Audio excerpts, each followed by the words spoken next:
Hey guys, let me know if you can hear me. Make sure the sound's good. I just moved my microphone on accident, so hopefully nothing happened. Hey Gail. Hey Slam. Hey SD. Yeah, I'll get into all that in a second. We're gonna give it like 5 minutes. The SD is referring to Chris McDonough. This was just absolutely wild. Hello, Melinda. Oh, and happy birthday, Danny. Today's Danny's birthday. Hey, Phonetics. Hey, Summer. Hey, Lisa. Hey, Johanna. Hey, Crime Time. Hey, Mishy Girl. Yeah, I don't understand how he can sit here, but look, he's got me hidden. I'm going to show y'all. Because look, I know damn well some of y'all are in this comments. All right, y'all are in these comments. Not a single person interacted with all 5 or 6 of the comments that I posted. So I know damn well he has me hidden because he skirted the truth. Hey, Too Fast for Fleas. Hey, Robin. Yeah, I'm hoping we hear something soon because it's been some weeks. Hey, Twisted Tea. Hey, I've got something to say. It was good. My son got us like really into like the Asian food, so we've been making sushi and doing all kinds of things for a while. I didn't really like the Spam with the seaweed and the rice the first time that we made it, but I used like some different seasonings and stuff with it. Like I can't just eat ramen, and we don't buy little cheapy ramens. Like I'll go and buy like a $5 like bowl of ramen that has like all kind of stuff. Then I'll add cheese, sauces, 4 other Asian seasonings, some seaweed, some sesame seeds. Yeah, I don't play with my ramen. Hey, MRW. Hey, Lee's. Chris claims he used to be an investigator, but really, to me, he's just a sad old lonely man crying wolf. He's a joke. I mean, I just don't understand how that type of mentality did well in the police force without it becoming a problem. But then again, that's like that tunnel vision, just grossness. Just grossness. Hey, Moonvale. I mean, I know that there's probably been some cases that he's handled just fine. But what I watched yesterday really seemed like a person who just sat down to talk about something because they haven't talked about it in a while and the timing was necessary. Because we all know that they talk to the G's too, just like JLR does. I don't trust none of these people coming out with false information, especially since we already know damn well 80% of the crap that he said has been literally disproven already. Like, are you even watching the hearings, or are you doing like all these other people and just getting the headlines and going with it? I just don't get it. Hey, Joey. Hey, Miller Time. Hey, Jackie. Hey, Kylan. Hey, Crystal. What's up, fake Mallory? Batshit crazy. How you doing? Truth and Justice, True Crime with Anna D. Hey, how you doing? Hey, Danny Anderson. Big Plants, Little City. I always like that name. Tracy again. Tracy again. It's funny. Jitsu22. Hey, how you doing? Thank you, Melissa. Hey there, Patricia. Yeah, Kissy. I mean, and not even, there's a guy he has on his channel, Doctor or something with a B or whatever. He looks like he belongs in like an Italian mob story. He is odd. I watched maybe like 2 of the lives where he had this guy on there, and he does a lot of book promoting, and he just says the most outlandishly disgusting stuff. Like he's almost on the same level as the cannibal lady. Like it's pretty bad. Hey, Claire, I'm doing good. I hope you're doing good. Hey, Mom for Life. Hey, Stephanie. So my buddy Chris, he might pop in here. He's in here all the time. He sent me this link to Chris's live yesterday. And look, I had posted a video. I was in my kitchen teaching my 6-year-old how to fry up a sunny side up egg. Okay. And I get this link and I'm like, this is going to have to wait because I have to pay attention. And I felt, yes, this guy, that name right there. I felt just as aggravated as Chris was feeling about this thing, because what are you doing, sir? Why are you lying to people? Oh, Zelda's on my chair. I have given her a warning. If she gets crazy, she's going to have, look, there she goes. She's going to have to get out if she starts being wackadoodle. So let's see if she can calm herself Maybe she'll just give herself a bath. She just finished dinner. Maybe she'll be occupied for a while. But I was getting angrier and angrier and angrier. And I was like, this is insane. Because I was like, okay, just hold on. Let me watch this when I'm sitting down after I'm done doing what I'm doing with the boys. I have to sit down, do my budget, do the groceries, do the pickup orders, do the meal list, all the things. I will listen to this while I am adulting as background noise. Talk about I could not stop commenting angrily. I posted it in my community tab. I'm like, I'm posting angrily in real time. This was gross. Gross, just gross, just gross. All right, so I'm going to show you. He's got me hidden. And that's what my friend told me too. He was like, I don't see none of your comments over there. I was like, oh, but I've been commenting. Okay, look. Where's it at? Where's it at? Where's it at? Okay, look. I have like several. One right here. No interactions. Are you for real now? One right here. One right here. Even like normal people like that don't even have channels have actual interactions on their comments. You never just comment on a channel and get 0 interactions unless you are hidden. So he has me hidden. What you scared of? Jesus. Okay, so this is what we're going to do. This is what we're going to do. We're going to watch this. Now, I will tell you. Wow, I went pretty far down. I will tell you that I was listening to this in 2x speed yesterday, and it was still too slow for my brain. And I don't know why. It just is what it is. But because I know not everyone can talk or think as fast as my brain makes me think, I'm going to slow it down to 1.5. And we're going to listen to this. And every time he says something stupid, every time he says something wrong, every time he pulls up some crap and tries to say that it's evidence of this and it's actually not because he's a liar, we're going to talk about it. This is so ridiculous.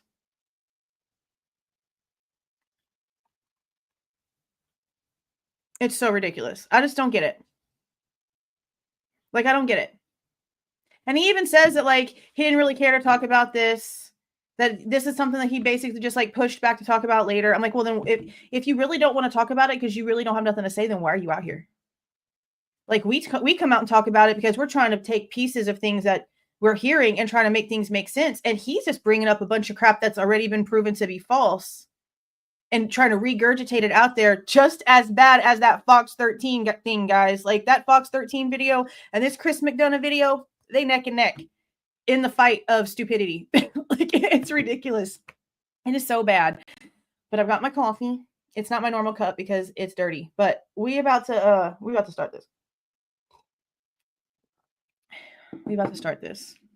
And I know he's probably going to watch it, or his wife is going to watch it, which I don't have a problem with his wife. I think she does great research. It's this guy. It's this dude I have problems with, because how are you a cop and you aren't seeing the problems here? How are you? This was the real kicker for me. This was the kicker for me. How are you going to sit here and try to say that, oh, well, maybe there just wasn't enough blood on the handrail for them to test it, when we literally have the smallest amount of DNA literally in the history of DNA evidence, pretty much, like for real, that they got Bryan on. And it's not blood. It's some boo-boo that's flying around in the air and happened to land somewhere. I mean, let's be serious.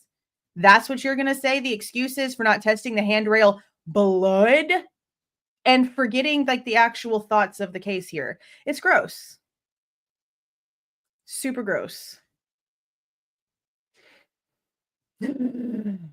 Super gross. Okay. Let me see if I can get to where it was. I remember why I stopped here, though. This isn't where we're going to start listening to it, because we're not going to listen to him rambling on. But there's a guy in here named Bob that he addresses that must live in Idaho, because he says something to him about how he hopes he gets on the jury. And I'm like, why? So you got an in who's going to leak stuff to you? Can we make sure a guy that's named Bob doesn't get on the jury, please? Because obviously that's going to be some sort of plant situation that they're going to try. I'm just saying. All right. I don't want to hear all of the hey, hi, hellos. So let's get started. Are y'all ready to feel nauseous? Are y'all ready? Okay. And in memory of Ethan, Maddie, Kaylee, and Xana, we only ask one thing on this program, and that's you hit the subscribe button and send this on to all your social media networks. It was so neat having my Karen here found outside of the residence. Okay. Now, of course. So This is what I want to try to clarify, because I went back into the motion hearings today and I did the Control F thing on the transcript. And I was trying to see where all the glove was mentioned, because this guy is talking about that he thinks that the glove that he found is the one that has the DNA, the blood DNA on the inside. It's not. It's just not. Do you guys know where we originally heard that the glove in question was actually found, like at the slider or by the slider? Because the one that he found was by the trash cans. And it looked more like a wintry glove. Like, again, when it goes to looking up old theories, we'll just say that for now. If you look up certain types of electrician gloves, it looks like a type of electrician glove. But the one that they're claiming that they found at the house, wasn't it like a nitrile glove, right? Because I went back and I tried to listen to it in the hearings to see if they mentioned it again, and they didn't. Okay, that's okay. A week before he was there, right? Not the same glove. The blood glove was on the 20th. Wasn't that like a week before McDonough went down there, something like that, back of the house by the slider? That's what I thought too. No, I think it was just I'm pretty positive it was just one D Smalls. I'm pretty positive it was like a single nitrile glove. Okay. So completely different time. So I don't know why. And see, like he would know this. The fact that he's sitting here acting like he doesn't know that, like it's one thing for us to not be clear on it, for me to not be clear on it, but he found it. He should know the timeline. He was there in person, and he's sitting here basically, I don't know, it could be that one. I mean, I don't know. It could be the one that I found, but it's not. But it's not. I mean, a lot of people think that, honestly. A lot of people think that he did plant it. Elise said, let's be honest, he planted the glove he found. It's very possible. Okay, a week. That's what I thought. So he should know that. Just Beth knows it. She knows it better than me. How come homeboy who found the damn thing and was down there, how come he don't know that? And instead he's trying to use it as something that he thinks he did.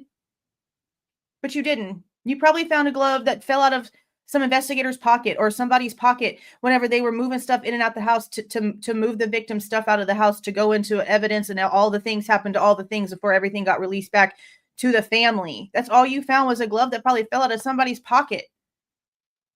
And honestly, you know what probably happened? Somebody probably was like, hey man, did you see my glove? I think I dropped it. And somebody else was like, oh yeah, that YouTube guy was here and found it. It's over there in the back of the truck. That's probably the story to that glove. Just be for real. Like, he is just constantly making stuff like irrelevant things. Like, why are you doing that? You can have clout for going down to the area and driving around and being ex-law enforcement without making stuff up, bro. Like, you've got enough on you that you don't have to do all of this. I'm just saying. Okay, so let's continue and see how far we get. That raises a lot of questions from the defense side, but it could be a absolute nothing burger, because there's two positions being taken here. The prosecution said nothing, and in terms of, was there enough to even identify to make an? Okay, so that's another thing. How is a glove at a quadruple homicide scene that has blood on the inside? Okay, not blood just on the outside, but blood on the inside, meaning that the person, most likely, because I mean, there's probably other ways this could happen, but 9 times out of 10, that means that the person who was wearing that glove was injured on the inside of said glove. So how can a glove that has blood on the actual inside of it that got left at a quadruple homicide, how can that be a nothing burger? How can that be a nothing burger? I know that the sheath DNA, I know that I'm not stupid and going to pretend like DNA found on something that could house a weapon under a body doesn't sound absolutely wildly insane, okay? But so does blood on a handrail whenever this was 2 different floors of attacks and 4 different people. And so does blood in the inside of a freaking knife left at the scene somehow. Those are hella important. And no one cared. No one cared. They just forgot all about it. Once they had Bryan's name, they just forgot all about it. It doesn't make sense to me. And for him to say that it's not a big deal, how many cases did he mishandle and do things incorrectly and probably even put the wrong person away for? Because stuff like that was just a big nothing burger to him. It's not cute. Not cute. Identity from the blood itself. And if there is, then of course, if they know it's a male, that's not favorable to Bryan Kohberger. If it's an unknown. What do you mean if they, okay, for one, no. What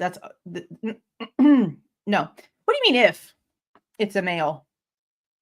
They already told us it was a male. See, that's another thing. You're going to hear him say, if it's this and if it's that, and we don't know the answer to that, to things that we do know the answers to, and things that are not ifs, but concretes. And I don't know why he feels the need to do that. If you know damn well that someone can come in and fact check your ass, why are you out here lying? Like, don't you have better things to do than to just fabricate shit all day? Like, it takes less effort to just do the real work than to come out here, because now he's got to keep up his crap. He's got to remember all the falsehoods that he's spoken so that he can make sure that he repeats them. That's the only way it works. Consistency. Own male, it doesn't mean it couldn't have been his. So what do you not okay, for those of y'all that saw my community post, do y'all now understand why I felt the need to define the word unknown to the masses? Do y'all get it now? No, it does not mean that it could be Bryan's if it's unknown. How are we going to sit here and think that that's the possibility here? That would make it look worse on the client. I highly doubt that Ann Taylor would be bringing such things to the court's vision in their faces if it was Bryan's DNA. That makes it look worse. You cannot explain away multiple spots of Bryan's DNA, especially if it was blood. This touch DNA on the knife sheath, I don't give a damn. I don't give a hot damn. But there's no way that Ann Taylor is going to bring this to court if it was her client's blood on the handrail or the glove. Come on now. Come on.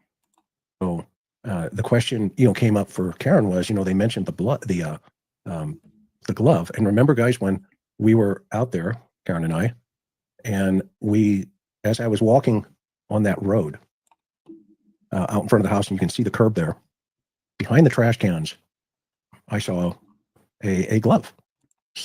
I don't know why this is the angle of this he chooses to show. I don't remember. Oh, yeah, he does. Okay, I'll be quiet. I forgot he switches it, because right here you really can't tell, but it's like right here. So let him continue. Picking out. And the homicide detective in me said, hey, that doesn't look right. See? I wish I could like zoom it in right here, but I can't. It literally looks like a version of an electrician's glove. That's not a nitrile glove. There is like thickness to that glove. That's not a little rubber glove. No, not at all. DLR doesn't look right. And so I looked a little bit closer, and sure enough, it was a black glove, sticking out of the snow. And, the more I looked at it, I thought, okay, where'd that come from?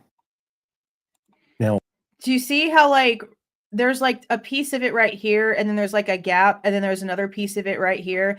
The material that is lining the inside of that glove has pretty much soaked up like liquid wetness from the snow around it, and it's kind of like thick. Nitrile gloves don't do that. If anything, it would have looked skinnier and flatter, because wetness on those nitrile rubber gloves make them stick together, and they basically look like it's just like one layer because they're all like to each other, and that's not what that is. So no. And he'll go on for he's going to keep on going because he doesn't know it's not the right glove.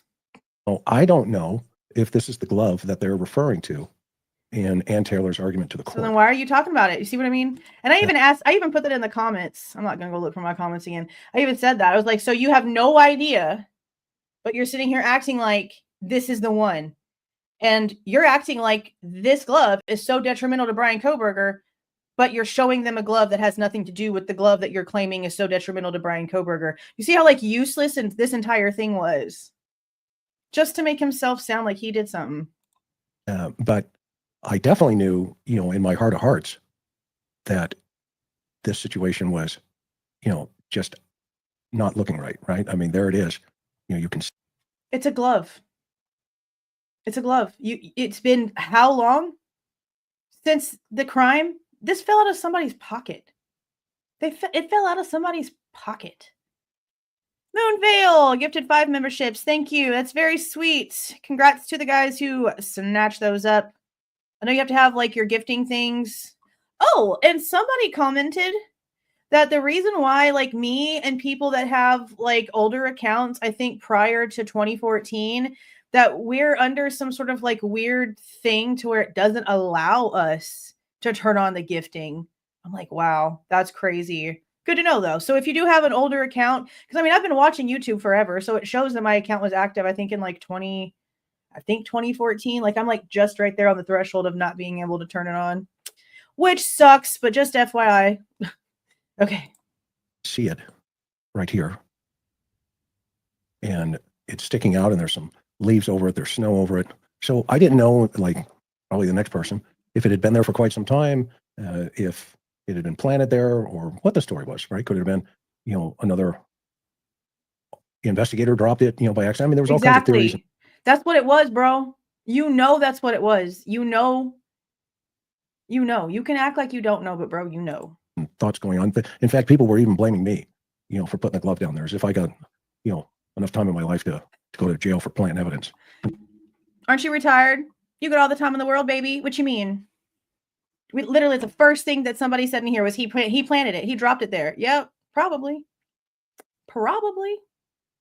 He had to liven things up a little bit. Dumb. High profile murder, right? So there was all kinds of, crazy. Forever, and he does it again later. And, I mean, how crazy is that, right? Like Karen and I we drove up there because we were working on it. It's not crazy that somebody dropped a glove out their freaking pocket weeks after the crime. Not crazy. See, they talk about us, right? This is one of those like wackadoodle conspiracies. This guy thinks that weeks later, a glove has just been missed by literally thousands of people from 10 different agencies at this point. No, it literally probably fell out of somebody's pocket like the day before. This is one of those crazy conspiracy things of him taking one little bitty nothing thing and blowing it the hell up like some channels do. Wild to me. On another case, it's out now. The information's out now, but I was working on Michael Vaughn at the time. And this thing, there's like 11 or 12 days later. Okay, so let me ask you all this. Oh, thank you, Joey. You too. Happy Valentine's Day, you guys. I know it's tomorrow, but some of you are from overseas, so some of y'all, it's already that day. For some of you, it's already that day. We drove up there and spent the whole day up there looking at this crime scene, and then I came back and, resumed what I was doing. But I just happened to go. That's what I was going to ask. Okay, so I know that some of you have watched this guy for a while, but y'all don't like the way that he handles this case. When it comes to the way that he's handled Michael Vaughn's case, that's Monkey, right? Right? How did he cover that one? Like, do y'all feel like he covered that case well and didn't fabricate stuff, didn't do all this insanity? Or is this what he does with all of them? Because I've only seen his Idaho stuff. I've only seen his Idaho stuff. So I'm curious, is this his MO? Or is this because he's getting told certain things?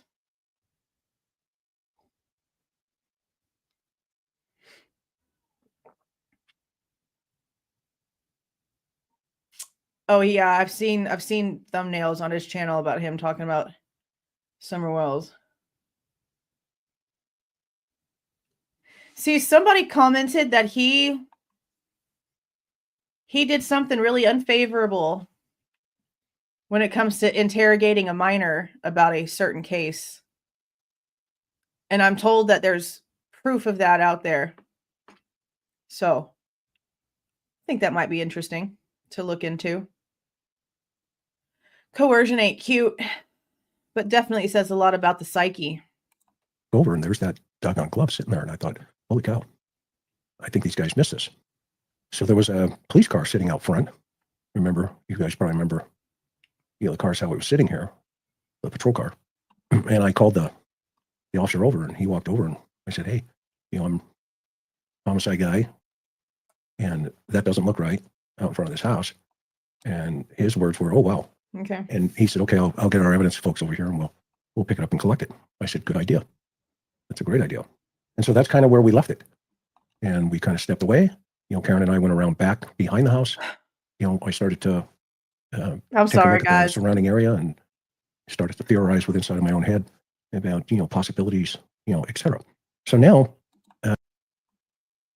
we're 10.5 minutes in, and the only damn thing he's talked about is the glove that don't mean shit about shit. Ain't that wild? Ain't that wild? The defense is claiming that there's DNA blood, and this is from the defense's claim. From an unknown male. Because it's from the defense, it doesn't matter. It doesn't have credibility. So let me make sure that you guys know this is coming from the defense and not the state, so that you know how to behave.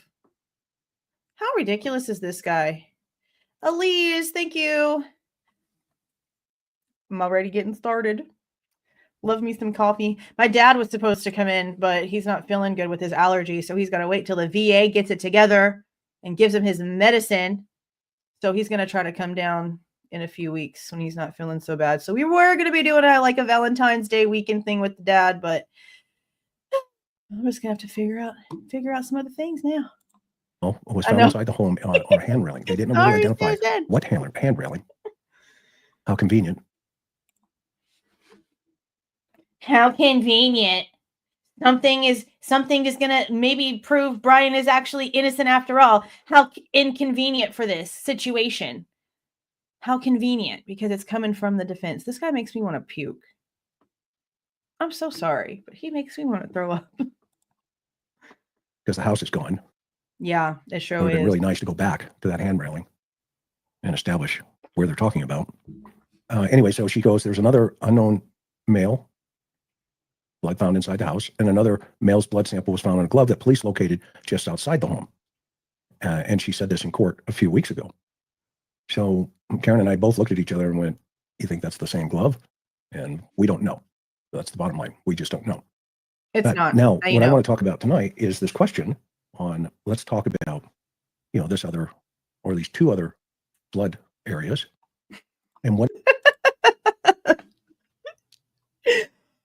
you just gave me the perfect idea. Because the second I read liar beaties, how I said it in my head was liar beatus. Holy crap. That's hilarious. That's gonna be a word I'm gonna create something with. What does it mean when there's an unknown male blood found in the house?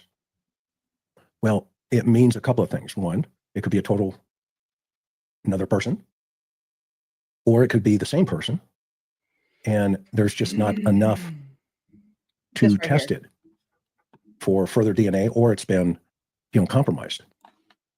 You mean every other freaking thing ever in that entire house? And again, how are you going to sit there and try to say, oh, maybe there just wasn't enough blood evidence to test, but we're testing microscopic dead skin cells that happen to just settle somewhere? Are we for real? Are you listening to yourself? Are you? Maybe you need to rewind, sir, because you sound ridiculous. How? No. I mean, thank you, Elise. She's over here sweeping. Being nice and calm. I'm actually kind of surprised. I mean, it's unknown. So all they did was get to the fact that it's a dude. And I don't disagree with what Hippler said, even though y'all know how I feel about the way the evidence is so far. If you're going to sit there and just try to be as I guess, unbiased as possible, even though I don't believe that's the case with him whatsoever. Him saying it doesn't technically mean that completely like throws out Bryan Kohberger from the, from the whole situation, but it could mean that there's another person involved. How come that right there isn't enough for him to be like, excuse me, Thompson, you want to explain why we have all these unknown DNA still in this situation? I want names on my desk, and this is your deadline. Doesn't he have the authority to do something about that? Like, you'd think him being a judge and being able to sign search warrants and sign off for things to go and do certain things in certain places and for things to be tested at labs and whatnot, that he wouldn't be able to step in and be like, no. We're not doing no unknown DNA. This is a quadruple homicide. This happened on 2 different floors. Y'all need to be serious right now. Why am I even having to tell y'all how to do y'all's jobs? He should be stepping in. Not just that, but how come the Goncalveses again are just being quiet? How come? They've known for a long time that there were additional male DNA in that house that had no name to it. How come they weren't being more forward when it comes to them wanting all of those trails and journeys followed too? Why are they okay? Why are they just okay with it stopping right there and there being no answers for anything else? No answers for nothing else. I just don't understand it. And so they didn't get enough of, off of it. But the fact that there's blood, we have to ask ourselves, okay, if it's male, how many males are involved in this incident? Well, we know that, of course, Ethan, he was bleeding. And we don't know, at least I don't, if Bryan Kohberger was bleeding. See, this right here really made me mad yesterday, because this tells you right there that he is never going to be objective, because he could have said, we knew Ethan was bleeding. We don't know if the assailant might have been bleeding. Why did he have to say, we don't know if Bryan Kohberger was bleeding? There's nothing that puts Bryan at the scene. So why can't you just say, we don't know if the person or the people who did this might have been bleeding? Why do you have to put a name on it like that whenever we don't have any actual proof of that? You probably have more of your own DNA in that yard and at that crime scene because you were shaking hands with investigators and people that were over there actually doing all the crime scene tech evidence stuff. Okay. You, sir, probably have more DNA on that scene than most people, especially Bryan Kohberger, because you were actually there where he wasn't at all. So those are the 2 males in the scenario. And it doesn't necessarily mean that if we take in, a third person, then I think the prosecution could argue, well, maybe there's a third person or a second person, but probably not. Because the problem that when we start arguing about, DNA, and this is why I think she is working so hard, and Taylor's doing her job, working so hard to get the IGG thrown out, because if she gets that. Have you forgotten that the state wanted to get rid of it first? Have you forgotten, sir? Have you? Because I really wonder what his thought process was on that. What's your thought process on that, Chris? For the state to want to get rid of the IGG, or do you just not care because that means that the prosecution side, the side that you're used to being on, they got a win and got something that they wanted? So for the state to want to get rid of the DNA, the IGG stuff, it's fine. But for the defense, it's not okay. It's not okay. How hypocritical. Thrown out, then she also potentially could get a shot at this. And see, this is where it's going to make me mad. Okay, let me go ahead and get this open, because I'm going to pull up the Amazon thing and I'm going to show y'all exactly what we have when it comes to the Amazon stuff. And then I'm going to go into my old video list and see if I actually have a video about the Amazon thing, because this has been a rumor for a long time that has no substance to it whatsoever. There is no proof that has come out publicly that Amazon has any proof of Bryan Kohberger owning a K-bar. We have not seen anything like that. The first time I think it really came out and like took off came from Nancy Disgrace. Like, she came out here running her mouth about the Amazon and the K-bar and just like went insane. And people started going just as insane with it after the fact. So let me see if I have something on here. Okay, we did go over something on November 17th. See, there's like so much. It's so hard to remember. And I have the direct document right here. Go. Okay, so this is the one that I talked about before, and it's part of the motions to suppress. And I did see that somebody had asked in here if they were trying to suppress the Amazon warrant. Yeah, they're trying to suppress everything because it was all done illegally. And in order for one, if the IGG fight gets won here, and they prove that the DNA was obtained illegally and all these things were done illegally, then all of this stuff is going to get thrown out anyway. But they're then going in and they're doing separate ones. And it's all because the feds went in there and snatched up his information before they had any proof of anything. And then Moscow came in and tried to file warrants for Amazon. But all they do is have IMEI numbers. That's all that they do. And it's not IMEI numbers that are specific for anything. They took like a picture of the knife sheath, put it in Google image search and found the Amazon listing that has an IMEI number, not IMEI number, but a serial number for the product or the product number. It's like they're just doing a broad search. There's really nothing like too specific to it, especially not a person's name.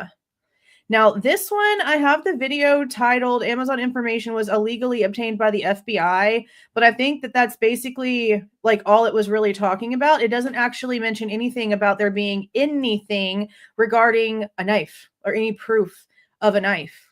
Because you also have to remember, whenever there was the return of search for the Pennsylvania house, there was a knife.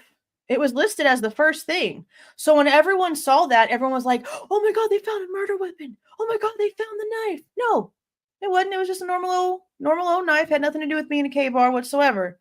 So the way they worded that return of search had everyone tripping out, but it wasn't even what they were talking about. Yeah, I know. I realized that after I said it. I was like, wait, no, that's a phone. IMEI to my brain is a phone. But I do remember going over this document right here, but that's all that this one was about, was the feds going in and getting his information. And the only reason why that's an issue is because of privacy. You're going in and you're looking at every little thing that he's ever ordered. Okay, well, some people order some pretty private stuff on Amazon, and there's no reason for all of that to have been completely violated if he's innocent. And that's what a lot of people need to really think of. Like, what if this was you being accused of something that you didn't do? And they were just going in all willy-nilly and looking up all of your personal information, seeing what stuff that you searched on the internet, the kind of stuff that you bought on Amazon. It doesn't matter. Doesn't matter. It's a violation of privacy and it's crap. And that's honestly like their only fight when it comes to it, because there's nothing from it. They haven't been able to prove at all. I'm going to share this too so we can pull up all the rest of these. Because he pulls up the same old Amazon search warrant stuff that literally everybody has access to on this website. And then he pulls up like the number on Amazon, and all he's doing is taking the one off of the warrant itself. And then I saw him in a comment and he was like, look at the return of search. And I'm like, what you mean? The return of search that we don't even like have access to actually? Like there was like a list from a long time ago for whenever they did a blank search. And the blank search was them massively searching for the single serial number. And see, this is here. This is it right here. November 26th. That's before they even knew Bryan's name. That is weeks before they ever knew Bryan's name over at Moscow. So why are we trying to act like this Amazon warrant from before they knew Bryan's name by their own definitions of time? Why are we trying to act like this means anything? Why? And of course, they're going to have full-size U.S. Marine Corps fighting knife. That matches the sheath that was found. All they are doing here is giving a broad description. This is not proof of shit. Shit. Ha! Hey, Chris. He's the one that y'all can actually blame for this, bro, because he sent me this link last night and got me all kinds of riled up. I was like, oh, man. This guy is really just insane. Thank you for that, Chris. I appreciate it. Thank you so much. Yeah, this was not cute. Not cute at all. Like, this is wild. And the fact that this guy can just pull this up, like, look how he tries to do this. He pulls up the same know nothingness that we have and then tries to act like he's pulling up official URLs linked to things. No, you're not, sir. And this is why I think she is working so hard. Ann Taylor's doing her job, working so hard to get the IGG thrown out. Because if she gets that thrown out, then she also potentially could get a shot at this, the K-bar. No, that's not the K-bar. That's just what it possibly could have been if it was actually bought on Amazon, because you have to also remember these things are sold everywhere. Just because it says USMC, United States Marine Corps, doesn't mean that you have to go to an official military and be enlisted as a Marine to own one. Obviously, you can buy it on Amazon. You can buy it all kinds of places. They put search warrants out for so many places, even more than we think, because Ann Taylor actually made a reference to the search warrants. And I know that the way that she worded it, I don't know exactly what it was right now, but I remember whenever it played, we were making comments in the chat about how it had to have been more than just the 3 or 4 stores that we saw. Because what do we have? We have Amazon, we had Walmart, we had eBay, and then there was a local place. There was another one that I could have sworn I had I had it on my favorites bar, their actual website. It was another business. Anyway, we had so many search warrants. They were looking at every single business that sold these, not just Amazon. This is just the ones that they're deciding to show us. There is no proof on anything. There is no proof on anything that this has anything at all to do with Bryan Kohberger. This was weeks before Moscow PD was handed his name. Weeks. I don't know why they're trying to act like that's so special. Now let's see what the next one is. This one came out September 8th of 2023. And let's see if there's anything else special on this one. I don't remember there being anything special because none of us were ever shocked or surprised or taken aback by literally anything.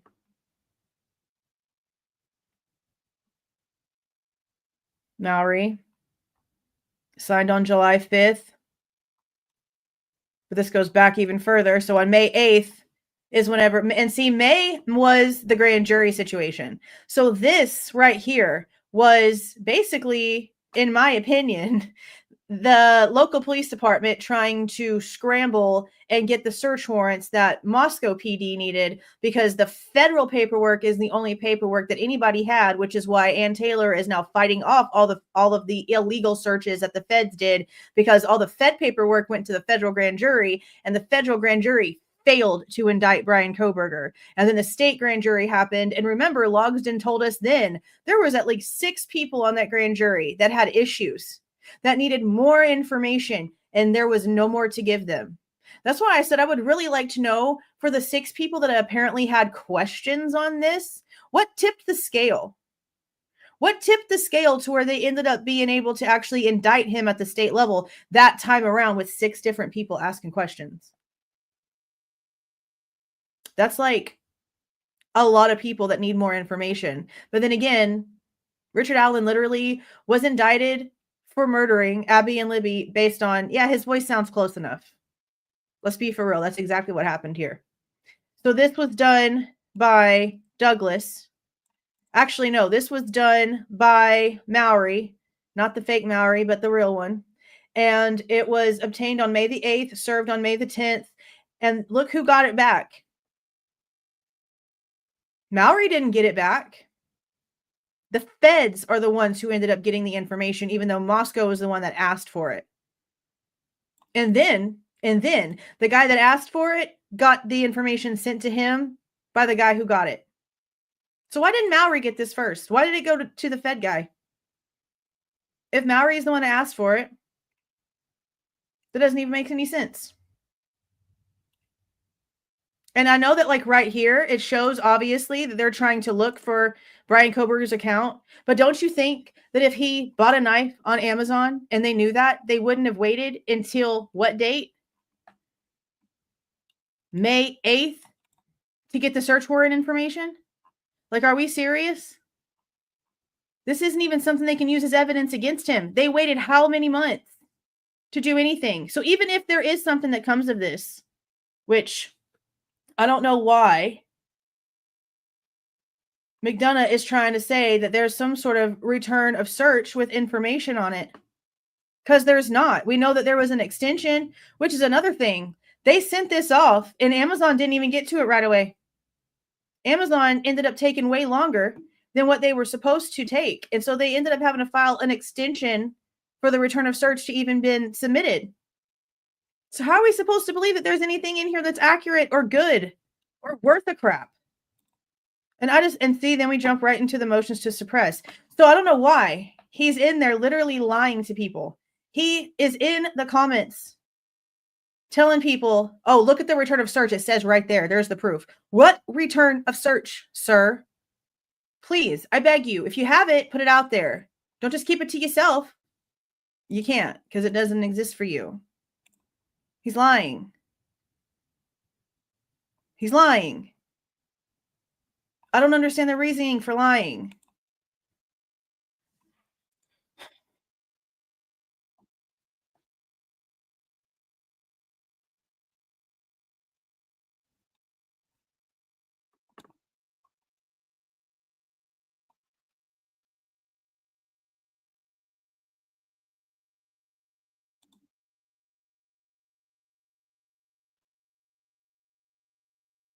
Yeah, please.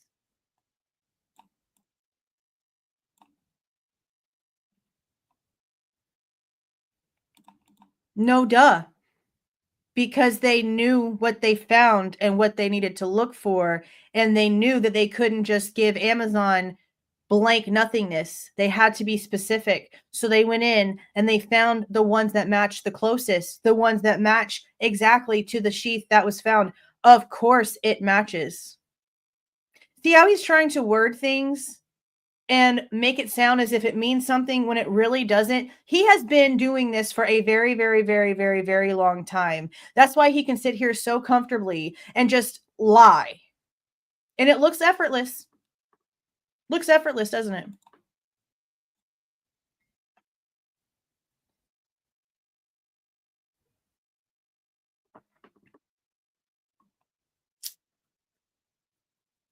No one said anything about there not being enough DNA either. And that's another reason why I went back in the motion hearings today and did the whole, again, transcript, Control F, and looking for words, because I was trying to see if they mentioned anything about the amount, like if they said anything at all, quarter size. There's some people even getting it confused, saying that it was a bloody handprint. I mean, maybe it could be a bloody handprint because it's a handrail, and maybe that's just what they are just assuming in their head, because it would make sense if it was like, if there was like that, then you grabbed it. But I went and looked, and there was nothing at all that says anything about how much it was, whether it be a big amount or a small amount, it doesn't matter. There was no indication of any of that. And this is the first time that we heard anything about a handrail. So only these two hearings from that Thursday and Friday would have had any of this information. So I don't know why he is sitting here making crap up about the amount of blood on the handrail or inside the glove when we have no idea. We have no idea. And he's just making it up. Why?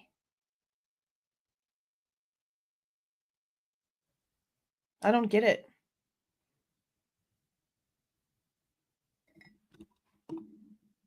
I thought it was 17. Wasn't it less than that? I thought it was like 17 picograms, however you freaking say that word. It was nothing. I know that.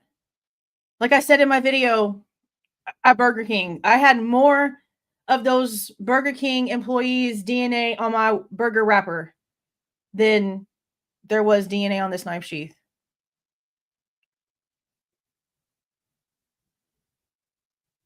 He's literally just lying. It just makes me sick. See, and he's like, now he's going to try to say the same thing when it comes to why it wasn't tested against both of them. We don't know if it was. We don't know.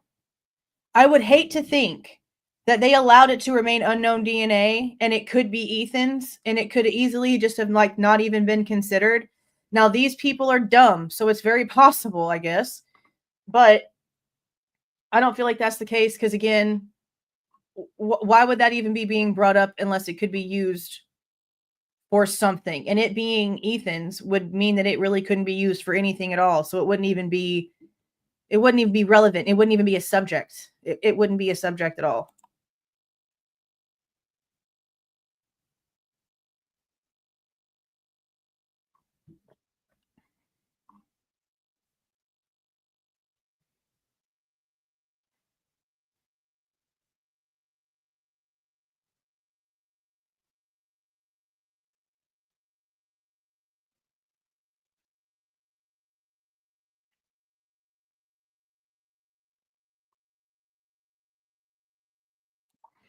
Why does it have to be muddying the waters? Why can't it be more actually like clarifying of things?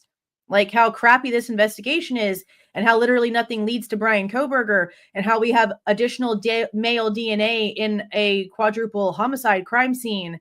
And it doesn't make sense that y'all have who y'all have sitting in that chair. Why is it muddying the waters?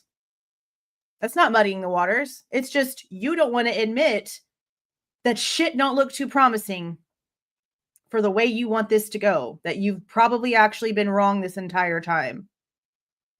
I'm telling you guys, if something ever came out that actually connected and clicked, you would see just as much passion in me talking about this case, even if whatever comes out ends up actually changing to where, oh, he did it and there's no doubt about it. You would see me coming out with just as much intensity. The fact that he can sit here and lie his ass off like this, it must be nice to have no conscience, but maybe being a cop for so long does that to you.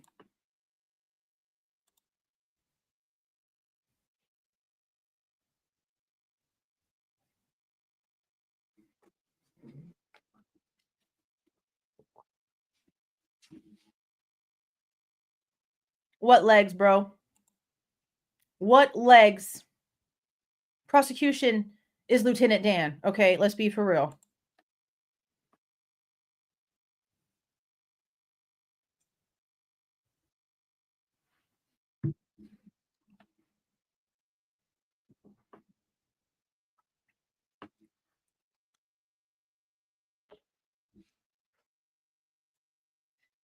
I've had these forever. These are the same ones I always wear. I've had the link down in the description box for like a year. These are the same ones.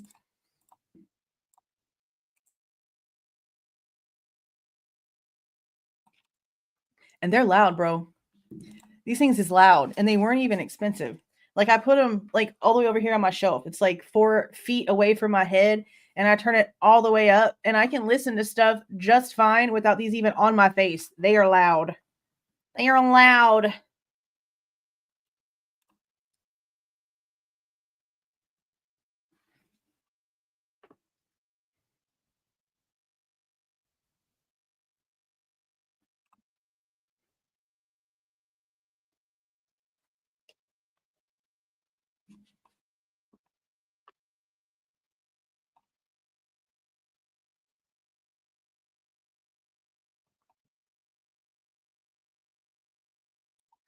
Okay, so let me say this about the probable cause situation.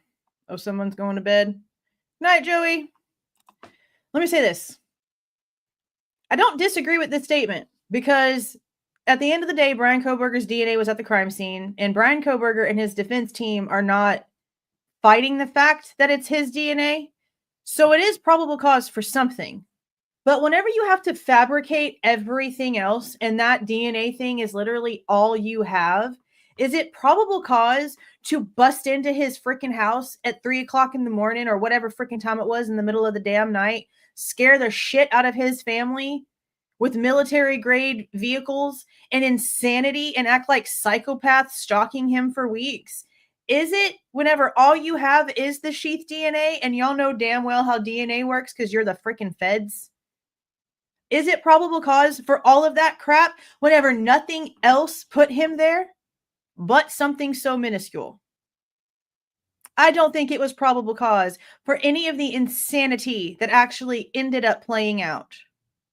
Not at all. To go talk to him, maybe.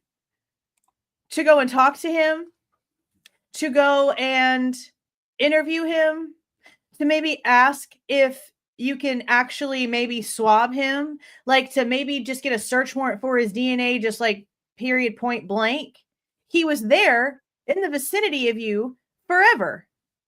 Now, I know that he had like left by the time that Moscow PD got his name, but we don't really know the date precisely. Let's be for real. We don't really know the date precisely that the feds had his information. That's why those 15th stops, they can try and act like they didn't fabricate it or orchestrate it or whatever. They did. I don't give a shit what they try to say. So they at least had his information before the 15th. The feds did. I just don't know how soon before that. But I just think that that 19th date is just whenever Moscow got it. It had nothing to do with with the date that it was actually, I guess, generated out of their butts. Because let's be for real, generated out of their butts is basically how it happened.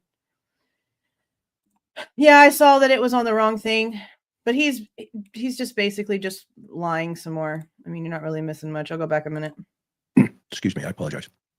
No, you don't. And so, if we think about the victim, one of the victims. Why his DNA? And so, the defense is arguing that, well, hey, they purposely left out, this other blood that was found. It is not uncommon when you're only trying to establish probable cause, and the judge reiterated that in the hearing. He said, well, that's probable cause beyond 2 Sundays. And the defense was like, well, yeah, but not in this case. It's like, well, it is in every case. Just because you say it isn't doesn't mean it doesn't exist. And so I think she's got a real problem there in terms of arguing. Okay. And so what we look at here is who was on scene the day of, and they have in here the Idaho State Police Forensics Team. They were on scene. Oh yeah, I remember he gets real stupid here over a typo, which tells me that he probably has not looked at both of the probable cause affidavits, because there's Payne's and then there's Blaker's. You'll see it. Y'all will catch it. Y'all will catch it. We're preparing to process the scene when he went upstairs, and Officer Smith and I entered the King Road residence through the bottom floor door on the north side of the building. Officer Smith and I then walked upstairs to the second floor, and Officer Smith directed me down the hallway to the west bedroom on the second floor, which I later learned through Xana's driver's license and other personal belongings found in the room was Xana Kernodle, hereafter Kernodle rule. Now, if we talk about blood on a hand railing, then there's only a couple of possibilities, right? From the first floor up to the second floor, and of course the second floor to the third floor. We don't know which hand railing she is referring to. So that leaves, a question mark. And that part is true. That part's true because it wasn't actually stated. But if Dylan is claiming that even though she doesn't believe that what she saw was real, and there's this whole thing going on around her state of mind and all the things, if what she says about possibly seeing somebody running up and down that exact same stairs that would have been connected to that handrail, because why in the hell would Ann Taylor mention Dylan seeing somebody possibly running up and down the stairs while talking about this whole entire situation if it wasn't the same stairs where the blood on the handrail was? Let's just clear that circle up real quick. I don't understand how it could be the other one unless somebody maybe touched it like after the crime scene was already contaminated because they touched one of the bodies and touched the handrail. But to me, it would be the handrail that Dylan could see from her door and see somebody running up and down. It would have to be from the second to the third floor, not from Bethany's up to Dylan's, but from Dylan's up to Maddie and Kaylee. Is it from the first floor to the second floor hand railing? And if so, that would mean that the suspect left potentially through that way, which would conflict with DM in her statement, because she says, remember, she looks out 3 separate times and sees the suspect walking towards her with the mask and the bushy eyebrows and goes out the door. And they have evidence of that because there's a footprint in the house. But doesn't recognize Bryan whenever she's shown a picture later. So you got to remember that, Mr. McDonough. You've got to remember that. House that is consistent with her statement. And so in here, also was a male, later identified as Ethan Chapin. Deceased wounds later determined to be sharp force injuries.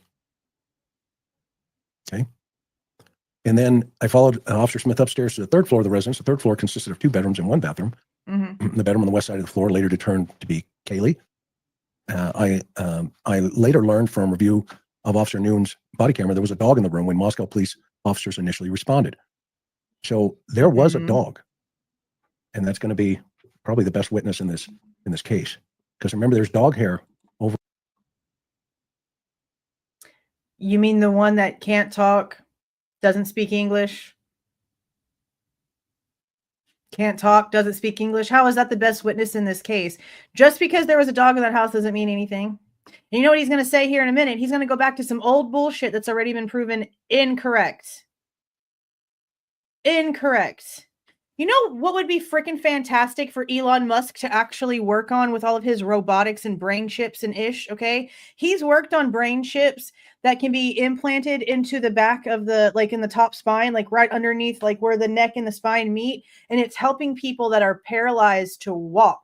He could put those brains to real good use and make dogs be able to talk, because if they could, you know how many people would actually maybe get put away because a dog could actually be like, that's the guy I saw. That's the one. Cats too. They need that. They do need that. I mean, we're here now. We're really, really good with technology now. I think they probably could. I think they could. Over at Bryan Kohberger's house.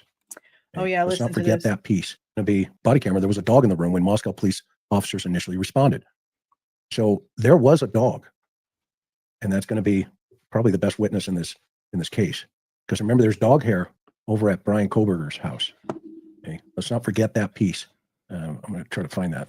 I had it over here. Yeah, let's not forget that there's a dog hair in Bryan Kohberger's apartment, while also not forgetting, Mr. McDonough, that it's already been stated in court, I don't know how many times now, literally, I don't even know, too many to count, that nothing that belonged to Bryan, be it his apartment, his office, his car, his cell phone, his parents' house, had anything that connects him to that King Road crime scene, including Murphy. And the fact that there's a dog hair means nothing. It could have blown in with the wind. It could have transferred onto him walking by somebody at the grocery store, walking by somebody down the sidewalk, walking by somebody at school. Bryan Kohberger was around hundreds, if not thousands of people every single day. That dog hair doesn't mean crap. And if there's some reason to think otherwise, I would love to know how they're getting away with saying no proof anywhere. Because they can't say that if it's Murphy's. Everything. He makes me so mad. Hang on, let me find it. You're not going to find it because you're full of shit. Oh, he's going to pull it up. This is what they took out of his one possible animal hair. Ooh. Right there. One possible animal hair. So at the end of this video, he's going to take his dog and he's going to put his dog on his lap. Okay.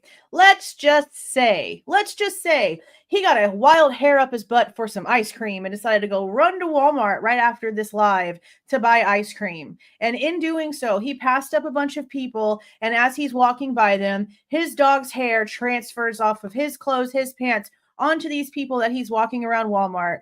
And then say one of those people decides to do something real bad and real stupid, and they leave some of Chris McDonough's dog's hair at a crime scene. Is that going to mean that Chris McDonough is guilty of the crimes that took place over there? No. No. I cannot believe he can sit here with a straight face saying the shit he says. So they've got hair, possible. But on this one, item number 7, it says one possible animal hair. So that could be unbelievable evidence. I've always said dogs are. See what I mean? That could be unbelievable evidence. They've already said there's nothing in that apartment that means shit. There's nothing in that apartment that matters. I'm sorry that you don't like facts, sir. But we cannot sit here and lie and act like that animal hair means anything when they already said it doesn't. Stop. Just stop. They're the most important witnesses in any homicide. So in this case, the detective looks at the first responding officer's body camera and he says there was a dog in the room when Moscow police officers initially responded. Now, what does that mean, right? Because there's a gap of time. And then people showed up before the police got there. Was the dog in a bathroom? You know, I mean, was the dog roaming around? Was, you know, what was going on there at that time? And you know what? That's why I don't believe that the door to Kaylee's bedroom was open the entire time. There's just no way. Because if the front door and the back door were wide open, people can say whatever they want to. I've had some people try to say that dog would have never left that house. He would have never left his owner's side. But apparently he did, because he was in a room where Kaylee wasn't and the door was open. So if he wasn't trying to get to her in Maddie's room and was found unrestrained, from what I'm understanding, unrestrained and behind a door that's open, like in a room with an open door, no restraint, he could have easily ran away out the back door, out the front door. So I don't honestly believe that that door was open the whole time. I think it was open whenever the first responders got there, because it was opened by the multitudes of people that showed up right before the cops got there. I'll say right before the cops got there because that's all we actually truly have proof of so far. So far. When other people got there on the scene. Okay. Yeah, poodles don't shed. I get that piece of the puzzle, but you know, that doesn't mean they can't. See, and that part just gets on my nerves too. Every living thing that has any sort of skin cells sheds something. Okay. Snakes shed their little scaly skins. Lizards sometimes shed whole little body parts. We shed hair and dead skin cells. Even if you are a breed of dog that doesn't necessarily shed, you still have dead hairs that fall off of you, just like every other living thing. So that whole thing about how Murphy doesn't shed or whatever is irrelevant to me too when it comes to either way. Because yes, every living thing gets rid of its dead stuff. Regardless, the dog's hair could be anywhere. But it's not at Bryan Kohberger's apartment, which has already been proven. Can't leave hair. Okay, JD, but I hear where you're coming from without a doubt. Okay, but it doesn't necessarily mean that's not a possibility. Okay, but I hear where you're coming from without a question. Okay. And then he follows up to the third floor. It consists of 2 bedrooms, or excuse me, like I mentioned. Second, the dog belonged to Kaylee and her boyfriend and her ex-boyfriend Jack Decor. Now, why this is important is because this is information later found out. Okay, and it's really irrelevant, but the detective felt like he needed to, you know, put that piece of the puzzle in there. But it just goes to show you don't necessarily have to put everything into the affidavit. What you're trying to establish, is there enough probable cause? And if there is probable cause, then the judge will issue a warrant. And that's all this affidavit is. It's nothing more and nothing less. You don't have to put an entire investigation into this, you know, the entire verbiage of every. But doesn't he see the problem? This thing is 18 pages long. 18 pages. And there's nothing of substance in the entire thing. Everything in it has already been picked apart by the people who put it together. How does he not see the problem? As being somebody who literally has written like hundreds, if not thousands, of search warrants, probable cause affidavits in his career, how does he not see that he's saying, oh, they don't have to put the entire verbiage. They don't have to put the entire investigation. Honey, baby, 18 pages, they better. And they didn't. None of this is accurate. None of it. Literally none. Every moment, every second of everything that you did. If that was the case, you know, he would have been writing for a month. And so this is just to go before a judge. And I think this is what, you know, this Judge Hippler is looking at. And he's going, well, yeah, but you know, counselor, i.e. Ann Taylor, that the officer doesn't have to put everything in here. All he's trying to do is establish if there's enough evidence here to go get him. That's it. Okay, but he's also reading stuff that has nothing to do with Bryan. There's literally nothing that he is reading right now in this argument that he's having about probable cause for Bryan. None of this has probable cause for anybody that he's reading in here. Like, I don't understand why he's even reading the parts of all this for any other reason than to pull heartstrings so that people's brains imprint the crap that he's saying because it's an emotional reaction. Nothing that's being talked about is probable cause for anything. It's a pointless argument. And that's where I think he's leaning towards when he made, a couple of comments the other day. He says, look, this is just a probable cause affidavit.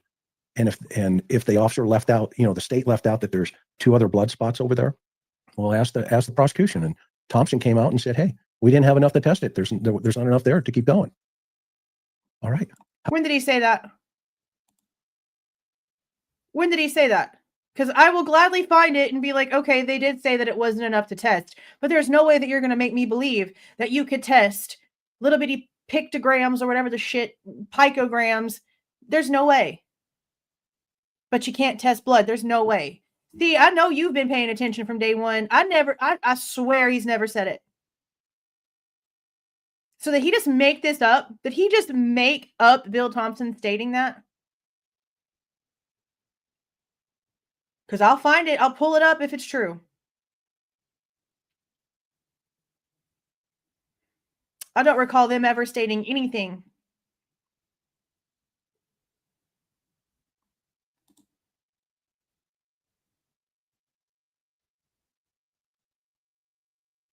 He didn't say there wasn't enough. He just said they didn't test it. I don't recall them ever stating anything about quantity.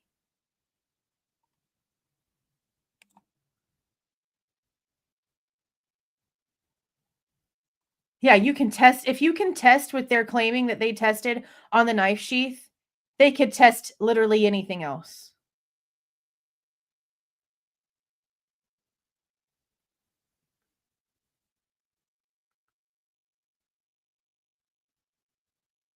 What Bill said was, we didn't think it would be a problem and that they didn't qualify for CODIS. I remember that part. I remember the whole not qualifying for CODIS thing. I do remember that. But I don't recall them claiming that there wasn't enough to test it. Just that part, not being qualified for CODIS. Which honestly could mean that it was like mixed contamination, but you know that there's stuff that can separate that, right? Like they can sit there and say that there's a contaminated scene or there's mixed blood. They know how to separate that. They know how to separate it. So at these days, it's literally just an excuse and a lie because they don't think that people know that they can do that. They can do that. They can discombobulate things.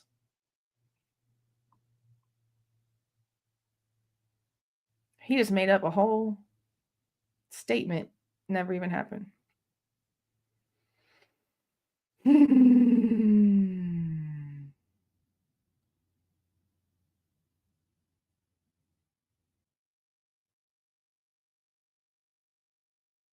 I'm not sure about that. I'm not sure that a mixed sample of DNA, even once it's been identified as a single profile, it's not eligible for CODIS upload. If that's true, that doesn't make any sense. Because if it's been,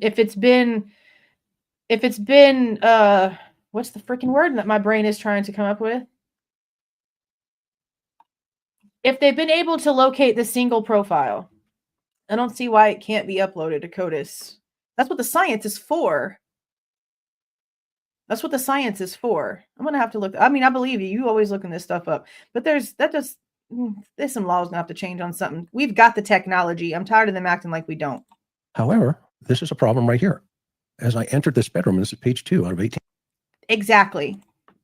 How are we supposed to sit here and believe that it's a single source DNA where they got Bryan Kohberger's DNA off the button of a knife sheath, but it's literally on the bed where 2 full-grown adult women have basically bled out?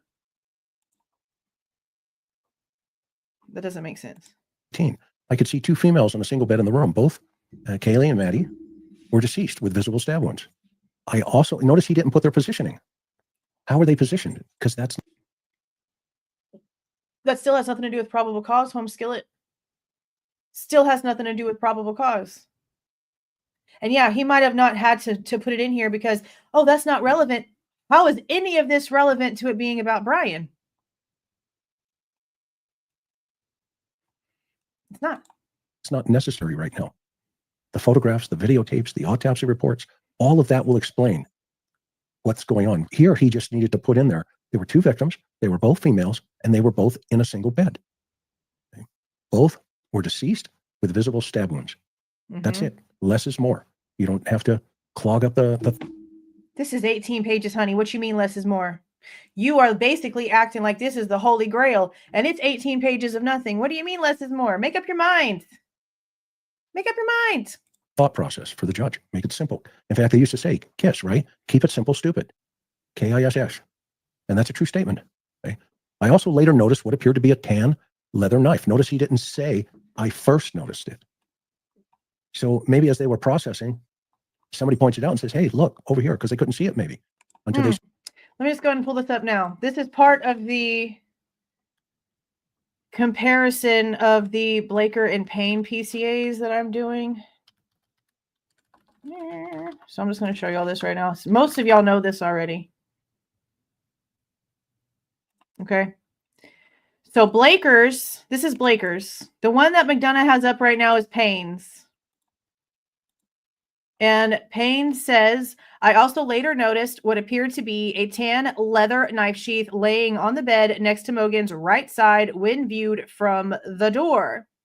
Now remember, Blaker and Payne got there at the exact same time. They rode up together and they got out and started walking around together. Why is Blaker's recollection of how the sheath came to his knowledge so much different? This doesn't really make a lot of sense to me with the way that it sounds as if Payne is using it like he was there, he visualized it, and Blaker is stating that he was told later. Blaker says, I was later advised by ISP investigators they located a tan leather knife sheath laying on the bed next to Mogen's right side when viewed from the door. The only part that's different is this part right here. Everything else makes it seem like these two were step in step together.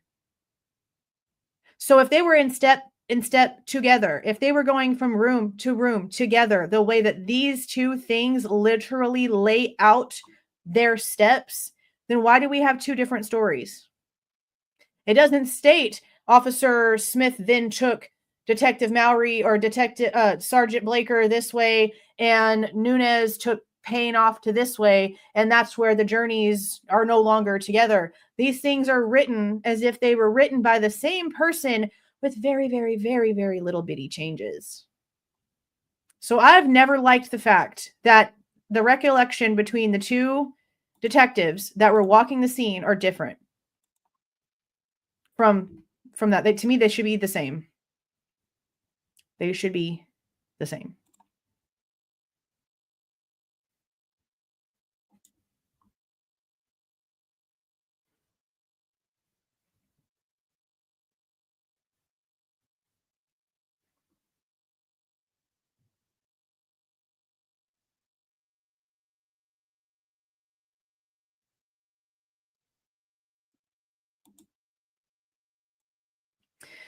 Too much to handle said if she was on her back, it would have been in the middle of the bed. If she was on her stomach, it would have been away from view, wouldn't it? Yeah, if she was on her stomach, it would have been on the edge, but I'm pretty positive she was on her back and it was in the middle.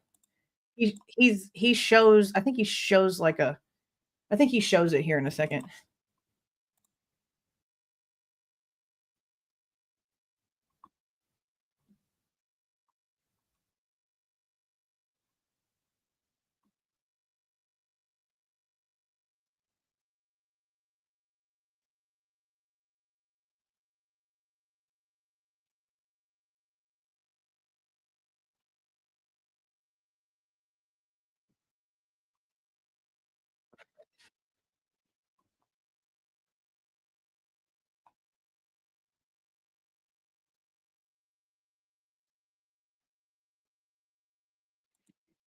No, they have never once ever stated that it was just not there.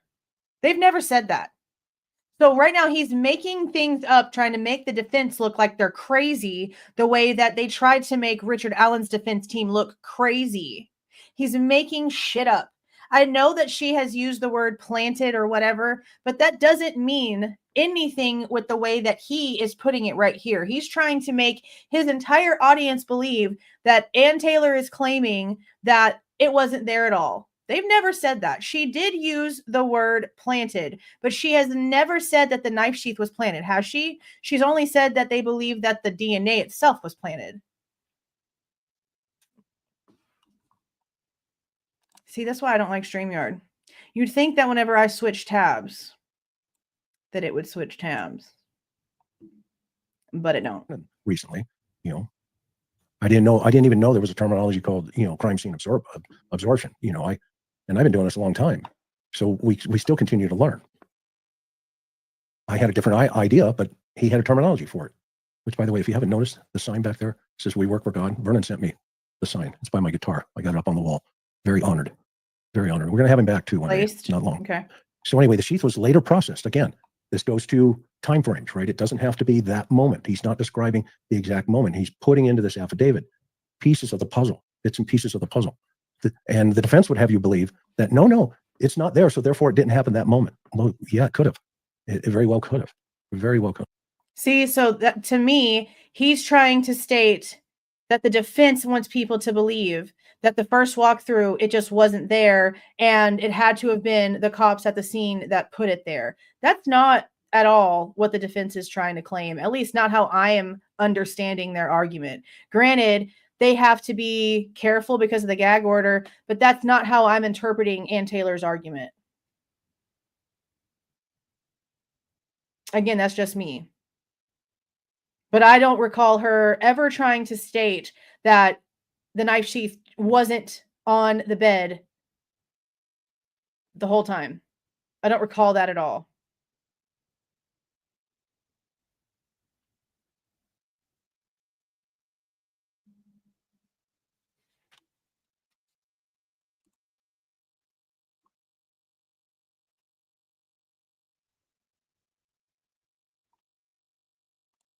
What bothers me is that they're trying to maybe make this seem like it's something more than what it is, when in reality, it could have literally been something simple, like it not being visible until they started moving the bodies. But from what we're understanding, it was like, what, after 4 o'clock, almost 5? Maybe after 5 when the coroner got there? Wasn't it late? Because it was after, it was after Blaker and Payne had already started walking the scene, because they couldn't move anything until after all of the pictures were taken and evidence was collected and everything else. So I guess it's possible that until Maddie's body was moved, that you just couldn't see it. It could be just that simple.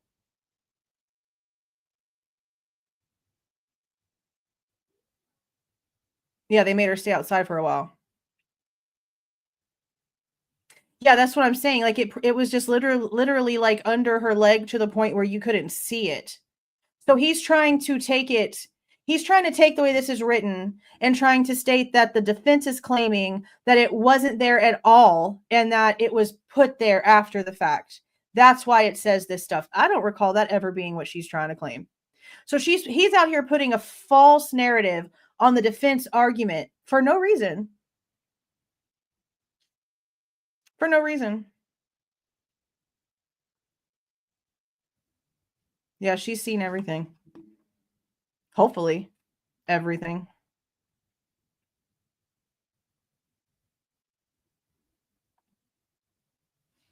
But with it being so much underneath her body, I just don't understand how it couldn't have been mixed up DNA. Like it maybe wouldn't have had Kaylee's on it, depending on how far away Kaylee's body was from where the knife sheath was on the bed. But it for sure would have had to have had something else on it.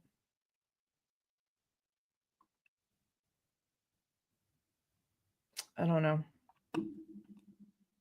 The discrepancy in it just bothers me because the way that it's laid out is very copy and paste. And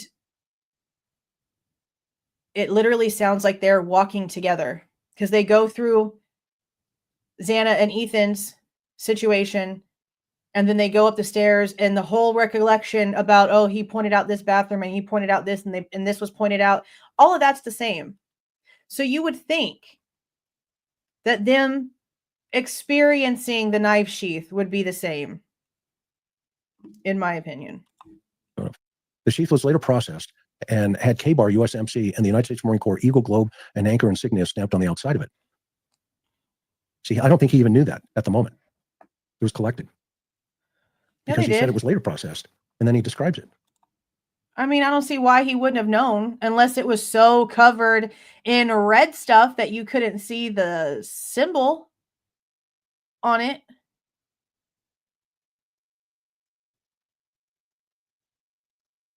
But again, he's reading all of this for what? Like, he's trying to sit here and claim all of these things mean probable cause for Bryan Kohberger, but he's literally just reading the way that the crime scene is being described by the detectives. And none of this has anything to do with Bryan or probable cause at all. The Idaho State Lab later located a single source of male DNA. Now, this is different than blood. This is identifiable. Let's go to the next planet type of evidence. And here, let's go to the next planet type of evidence. Is he for real?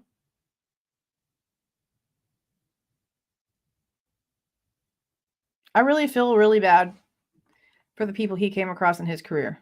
It says, he says in this affidavit, the Idaho State Lab later located a single source of male DNA suspect profile left on the button snap of the knife sheath.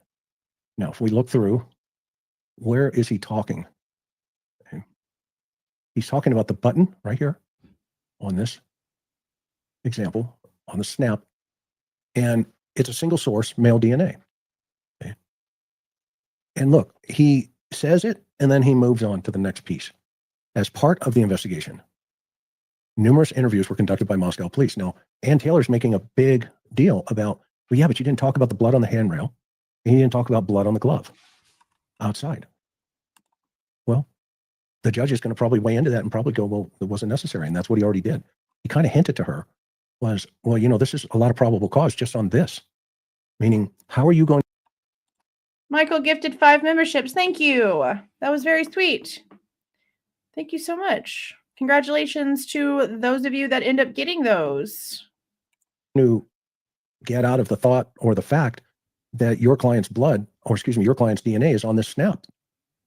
And I think, you know, at least he knew to correct himself. That, you guys tell me that's a pretty high bar to overcome. And then you take this evidence into consideration about the Amazon. You know, what are the odds of the Amazon? You know,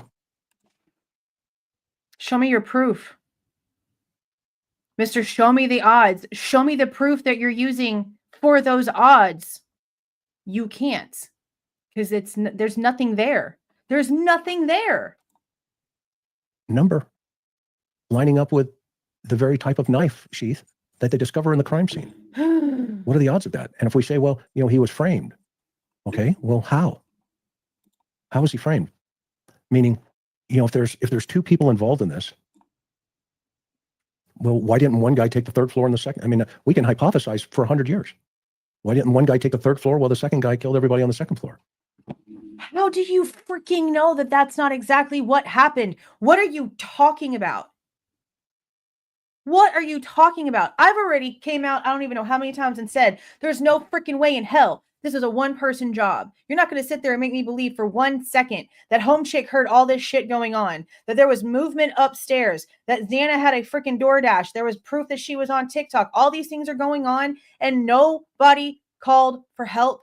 You've got 3 different levels of people in this house, and nobody ran for help. Nobody ran out the house screaming their freaking head off because somebody was in there. Nobody tried to call the cops. Nobody, nothing. The only way that works is if there was multiple people doing this at the exact same time.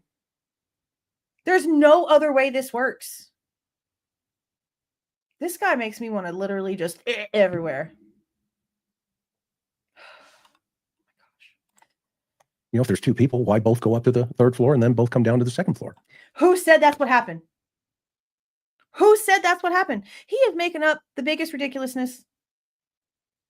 The biggest ridiculousness. For nothing.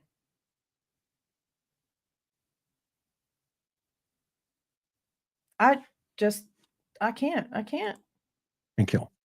And then, okay, we can now say, you know, if we go down that rabbit hole, we can say, okay, well, who's got Bryan's DNA? Okay, you've got it. Okay, good. You got it on the sheath? Yeah, great, perfect. Let's go put it up underneath Maddie's body. Or let's plant it there while we're having an argument, a fight, and we kill her, this innocent girl. Kill them both. And let's plant Bryan's DNA. Let's put it there. Oh, and by the way, let's leave some blood on the hand railing, and let's leave blood on a glove outside so that the cops get all three. Okay. And I hope this is an act. I know it's not. Okay. I know that it's not. But to know that he can come up with such fabricated bullshit, knowing that he used to actually investigate crimes and put people away. I really am wondering how many people did he put in jail that were innocent? Based off how this man talks, based on how he is looking at this case, how many people do you think he wrongly accused and wrongly had convicted in his lifetime? I really am wondering, especially after what I found out earlier today. You know, what are the odds that when they throw a search warrant on Amazon, that they get that number back? Hey, these are the items that were, you know, potentially purchased, and it just so happens to be, you know, a K-bar United States Marine Corps knife. So he says potentially this was it. Oh, and it just so happened to be. So is it an allegedly, or is it a concrete fact? Because you're literally saying the exact same thing in the same sentence. The fact his brain can operate like this is wild.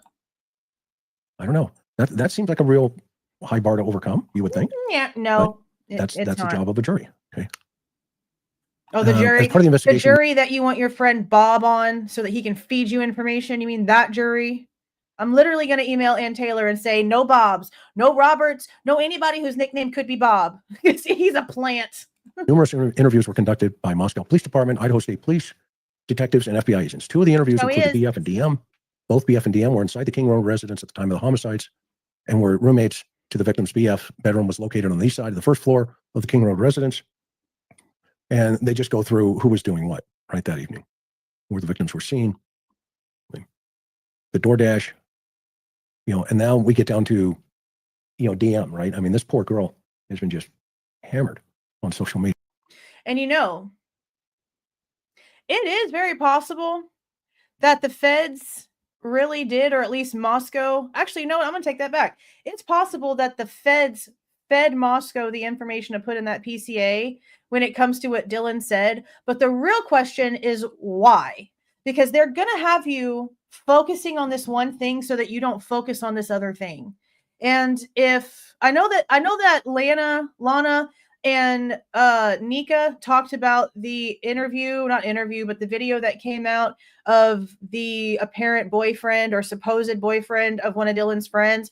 I mentioned that we might talk about that whenever I showed you guys the video from that analysis of a crime with CD guy, where he came out and talked about Dylan being on hallucinogenics and stuff like before December 3rd of 2022, like whenever we went on that stuff on the live, I mentioned that video, and I just haven't had the time to go live and discuss it with you guys. But now that there's like a big channel, well, Lana's bigger than me, since she's done it, and a lot of you guys watch her too. And those of you that don't might have seen Nika talk about it. I don't know if I'm going to go through it here on my channel now because it just seems like it's going to be too overdone at one time. But I did mention it. So if some of you want to go over that haven't listened to that, this guy is apparently somebody who is a boyfriend of somebody who was best friends with Dylan and was with her a crap ton right after the crimes. He says some interesting things, and some things he says do add up to not only stuff that we've heard in court, but stuff that I've heard from other sources that haven't been wrong in like anything that they've said so far. But we also don't know if he's legitimately who he is. So that's why whenever it first came out, like right after Bryan's arrest, We really didn't talk about it here on this channel because this was at a time where there were so many people coming out and just trying to get notoriety and clout off of this case, pretending to be somebody who knew somebody who knew somebody with no proof of who they are. And it just really wasn't worth our time. But he said some stuff. And it is interesting. So we might go over it. I might wait like a week or two because I know I mentioned it already. But like I said, some other channels have gone over it like over the past few days, apparently. So we might just wait. But his information is interesting. And it's only like maybe a 12 or 13 minute video. It's not very long. But he does say some stuff because my friend sent it to me, like was talking to me about it the other day. And I'm like, yeah, but he sits there and says that Dylan doesn't have like PTSD or anything like that. But then also says that she had it rough as a kid and had a bad upbringing or a crazy rough upbringing or something. And I'm like, you normally can't say something about childhood trauma and then also act like that person doesn't have PTSD. So I don't know if we're going to talk about it because I don't know if he's legit or not, but we might. Y'all do want to watch it. Okay. I mean, I know a lot of you have seen it. A lot of you might have watched like a long time ago, and it just might be interesting to listen to it again now that we have some of the like actual information. Because it is interesting whenever you go back and you listen to some of the things that came out in the very beginning, you're like, damn, they really were trying to hide all of this and make us forget all of this stuff even happened. Can't just erase things like that from people's brains. It's just like Don Daniels asking for the magistrate to ignore the IGG. A brain can't just erase that, especially 5 minutes after they've read it and now they're being told, oh crap, I'm not even supposed to consider this. Well, then why are you telling them? Makes no sense. Melinda gifted 5 memberships.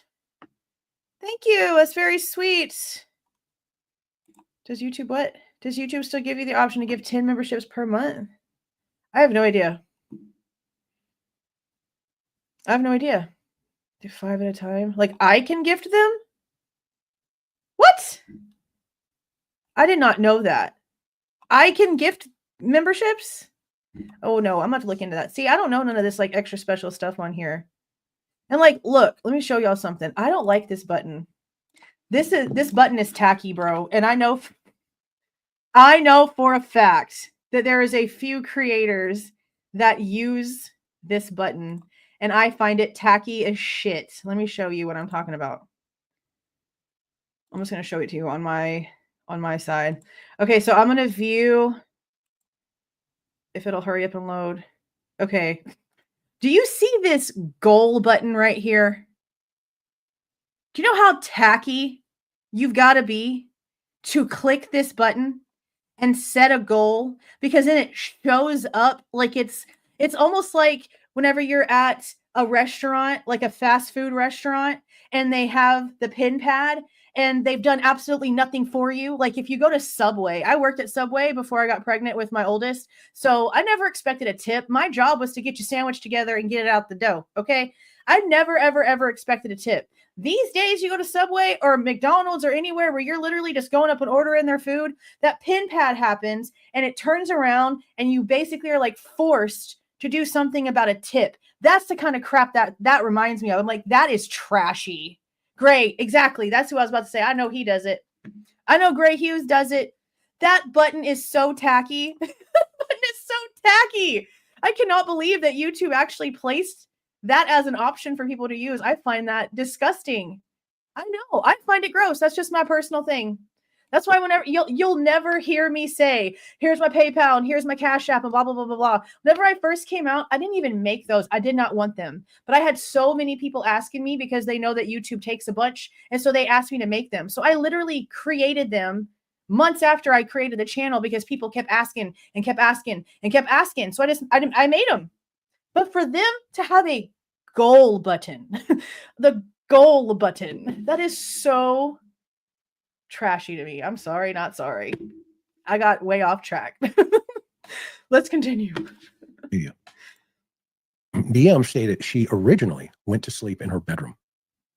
That means she went into her bedroom to go to bed. Yeah, duh. The way I'm reading this. Yeah. On the south side of the second floor. Right. DM stated she was awoken, so that means she was sleeping. And something woke her up at approximately 4 a.m. by what she stated. No, you're not in your room at 4 o'clock and passed out to the point to where something woke you up right at 4 o'clock. Now, maybe with all of the things or whatever the thing is that she was on, but I highly doubt it. Like, they're using those words because she was in her bedroom behind a shut door. There's no way in hell that she was any kind of asleep. Maybe trying to lay down and maybe sleep off whatever she's got going on in her head. But there's no way that she was out enough to be awoken and stressed out by being literally woken up out of a sleep. There's just not enough time for that. It sounded like Kaylee playing with her dog in one of the upstairs bedrooms, which were located on the 3rd floor. A short time later, DM said she heard who she thought was Kaylee say something to the effect of, "There's someone here." A review, now again, this is what she. But see, again, what does this have to do with probable cause against Bryan Kohberger? Because according to what we now know, she saw bushy eyebrows, she saw a face, portions of a face in a mask, and did not recognize Bryan. So why are we reading this?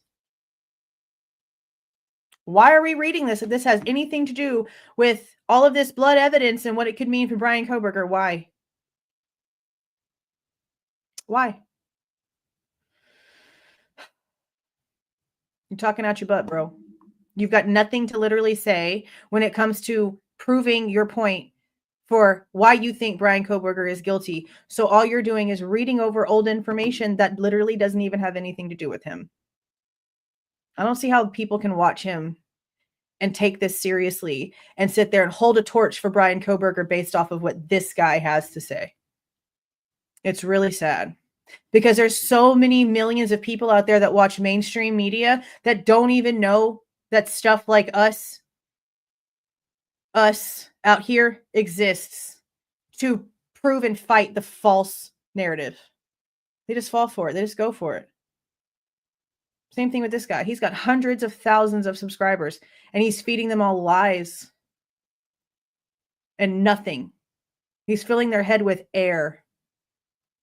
And he can sleep at night. That's wild. He thought she heard, and she thought it was Kaylee playing with her dog. This is, she's not seeing it. She's hearing it. Okay. So again, eyewitness testimony. Sometimes it's right on target. Sometimes it's not. But in this case, she doesn't see anything yet. She's only hearing it. So it's audio, up here. And then the detective adds in here a review of records obtained from a forensics download of Kernodle's phone showed this could have.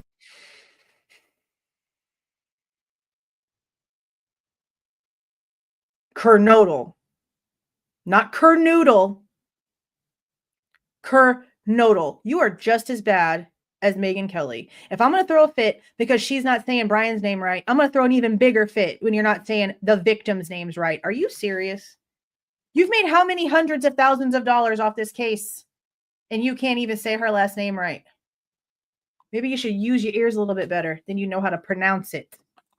Of Ben Kernodle, as her cellular phone indicated she was. Well, then I really want you to go back and listen to this from the very beginning and see how wrong he's been on everything. You can be a big fan of his, but if you can be a big fan of his after all of the lies that I have exposed in this and that everyone in the chat has also exposed, then I don't know what to tell you. I just don't. 16 months. Love you too. Yes, you have. The 16 months is a long time. A long time. You an OG. Thank you for being here. He was likely awake and using the TikTok app at approximately 4:12 a.m. So the detective.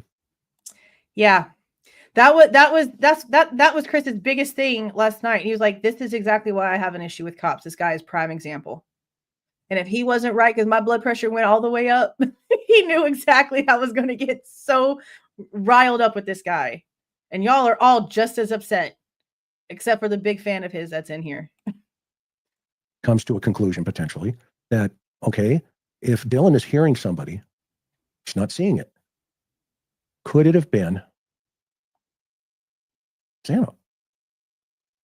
Because her phone is showing that at 4:12 in the morning, she's awake, it appears, looking at TikTok. So the phone is being utilized by one of the victims at 4:12 in the morning. That's what the forensics evidence is showing. The digital forensics evidence is showing. So he's saying, well, maybe DM could be wrong about it being Kaylee. And the investigation is showing that it could have been Xana, that she's hearing this information, or this, there's someone here. Okay. So that doesn't make her sketchy. It makes her normal, because she's being woke up from a sleep. I'm trying to follow these instructions. Hold on. Click the money icon within the live chat, select membership gifting, and click gift 5 now. I don't have that. Look.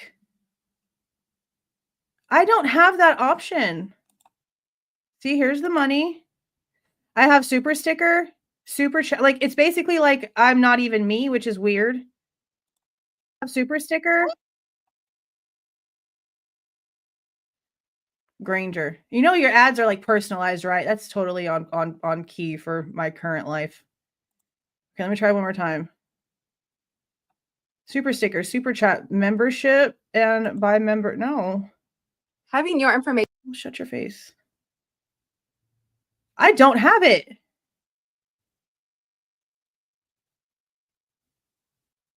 Bro, you did. And I was literally teaching my 6-year-old how to cook sunny side up eggs. He's like, you're gonna hate this, but you've got to, you just have to. You're not gonna want to do this, but you're gonna have to do it. You're right. I did, and I had to. I tried. I'm gonna look at it again. I don't know why it's not letting me gift memberships. I don't know why it's doing it. I don't have those options. And I wanted to show it to y'all. Because I'm telling you, like, I think it's because my account is old. Like, if I go to view my channel, it tells me when I made it. When was it? See, 2014. I was told that something like anything from like 2014 and before are like part of this thing to where gifting stuff isn't on. And that actually might affect me being able to gift those too. I have emails where I've spoken. No, I am in YouTube. Oh, you mean like I have to be streaming from YouTube and not using StreamYard? I've only done that like twice. And it was whenever I was covering Noelle's case in Everman, Texas. It was close to where we lived, and I went on the vigil I went live on YouTube, but that's the only time I ever did that. I wasn't talking or anything. I'm going to figure it out, because if I can give memberships, that'd be freaking great. No. I've just been a viewer for that long. No, I've only been doing YouTube since August of 22. Yeah, August of 22. No, what? No, but that's not what it was. It was to pay for them. Look, I'll show you. No, it wouldn't see. Can y'all see this one? Okay, so if I click on here, and it says membership gifting, but it says buy memberships for viewers. I don't have an option to gift 5. See? There's prices here. I did click it. What are you talking about? I'm on it. I don't have an option to do anything but buy stuff.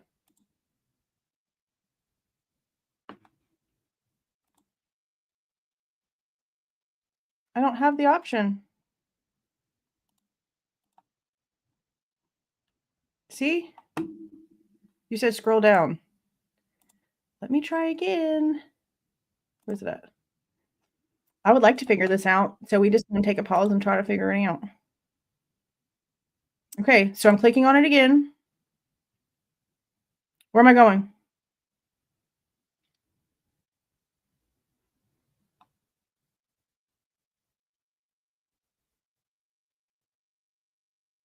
Kane, where am I going? Okay, see, that's what I thought. Somebody else said that too, because I'm a brand channel. That's what I thought. So it takes away the capability. That sucks. That sucks. That really does suck, because I've seen people be able to do it before, but that makes a lot of sense. Somebody else said that too. Miss Lindy J said the same thing. Yeah.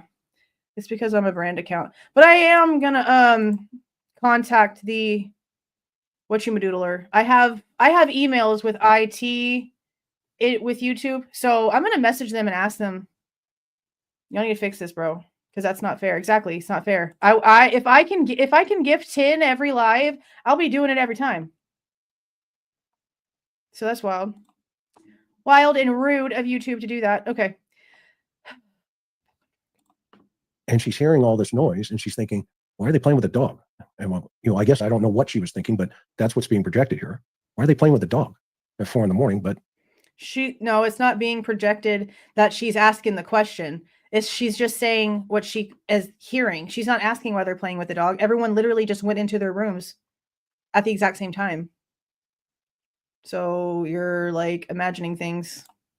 Whatever. And then she hears, there's someone here.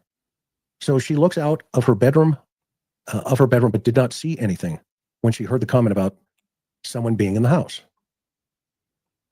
DM stated. Okay, but now we know that that's not technically true. And if he was listening to the hearings that happened over those 2 days, he would already know that. So again, he's not even trying to mention anything when it comes to new information, what's been proven to be true, what's been proven to be false. He's literally reading a document that's 2.5 years old, over 2 years old, 2 and a month and a half old. That's already been disproven. And again, not proving probable cause. She opened her door a second time. So that means she opens it once, looks out to see now. She thought she heard something, and now so she's going to go, investigate it. It must have been enough for her to open the door. She looks out, closes it. Something kicks in where DM stated she opened her door a second time when she heard what she thought was crying coming from Xana's room. She opens it a second time because she hears. Now, what was said in court by Ann Taylor. Now, granted, this doesn't mean that Dylan didn't say something about Xana's room, but what Ann Taylor read from the documents that were apparently, I'm going to assume, transcripts of what Dylan stated during interviews, what she said was that she heard crying from a bathroom. Again, it doesn't mean that she didn't also say she heard it coming from Xana's room, but the bathroom is where the specifics came from Ann Taylor. The crying, what she thinks is crying, and thinks to herself, where's that coming from? Is that Xana? DM then said she heard a male voice say something to the effect of, "It's okay. I'm going to help you." Now, here's a question. In this affidavit, and we will find out in trial, is it Ethan talking? Because she says it, she hears what sounds like a male voice, or is it Kohberger? See, there again, too. For one, we are not going to find that out unless there's a camera that can show a person's mouth moving and those words coming out of their face. We are not going to know who said that. We're not going to know if it's Ethan because Ethan's not here to say that it was him. Now, is he? We also have Dylan claiming that she didn't recognize the voice while also writing in a letter at the memorial that Ethan was like a brother to her. Therefore, if it was Ethan, she wouldn't say she didn't recognize the voice. Now, B, that doesn't mean that it was Bryan Kohberger's. Because again, nothing that he has location-wise proves that he was at King Road. Stop acting like that's not the case. So no, we're not going to find out who that was. Unless somebody can come out and say, yeah, that was me, but that would also mean you having the right person. And so far you don't. So again, how are we going to know that? How are you going to prove who it was? You can't. You can't. Talking. We don't know. We're not going to know at trial either. We do not know. Nobody You're knows. lying to people. Nobody knows. Get on my nerves. Until it's presented in court. It won't be. And the evidence, presents itself. Not what the defense attorney says right now. Not even what the prosecution says right now. Until this witness is on the stand and this witness is asked the question, did you hear a male voice? Yes, I did. And if so, what did you hear? I heard a male voice. It sounded like, it's okay. I'm going to help you. All right. Well, let me play what you told the investigators when you first spoke to them. Click. Does that refresh your memory? Yes. Is it consistent with your his whole little like, so you're going to go and say, this is what he said. Yeah, that's what he said. Well, now let me play what you said to refresh your memory. In your scenario here, sir, you're not saying that Dylan forgot what was said. So that whole thing was completely unnecessary. He is absolutely wild. He is absolutely wild. Just makes up the most insane shit. Makes up the most insane shit. Her testimony? Yes. Let's move on. And that's what they're going to do. And never mind the fact that she's completely not credible. She's not credible. The state knows that, which is still interesting to me because they're taking a person who apparently thinks that her brain was playing tricks on her, that she was hallucinating and seeing things because she was so out of it on something, and had been drinking or whatever. And her brain was just like imagining things and seeing things according to her. I don't know if it's real. It could be a dream. How is that credible? And even with all of the information against Dylan's credibility, you don't hear a peep hardly at all about Bethany. So if their strongest witness is somebody who didn't recognize Bryan and doesn't even know if she was dreaming or not, how are you going to even act like she's important at this point? No credibility either way. Can't say it was Bryan. Can't say it wasn't Bryan. She's useless at this point with the story that they're trying to tell us.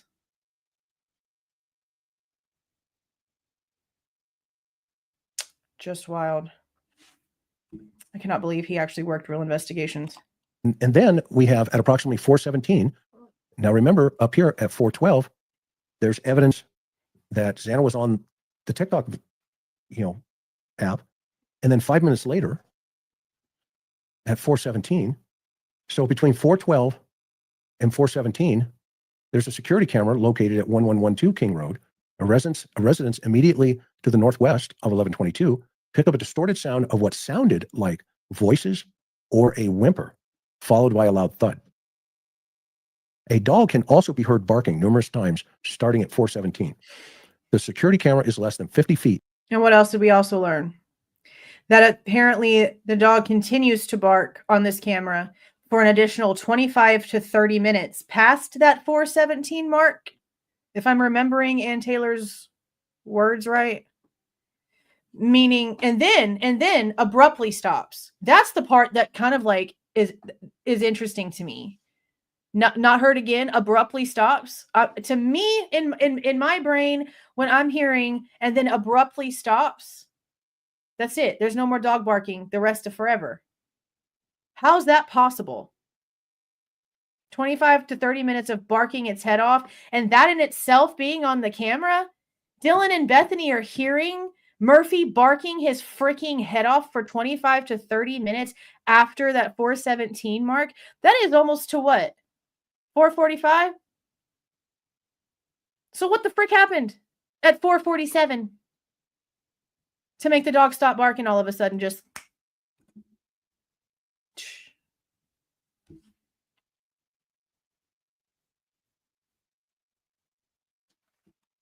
I remember that. William said, Jules, this is the guy who said BK's car was a rolling petri dish. When everything came back clean, I rubbed it in. He got me bumped off his channel, and Google got me for like 24 hours. Oh, yeah, he has me hidden. He has me hidden. See, I've heard that Benadryl can do that, but it doesn't do that to my dogs. It really doesn't do anything to them.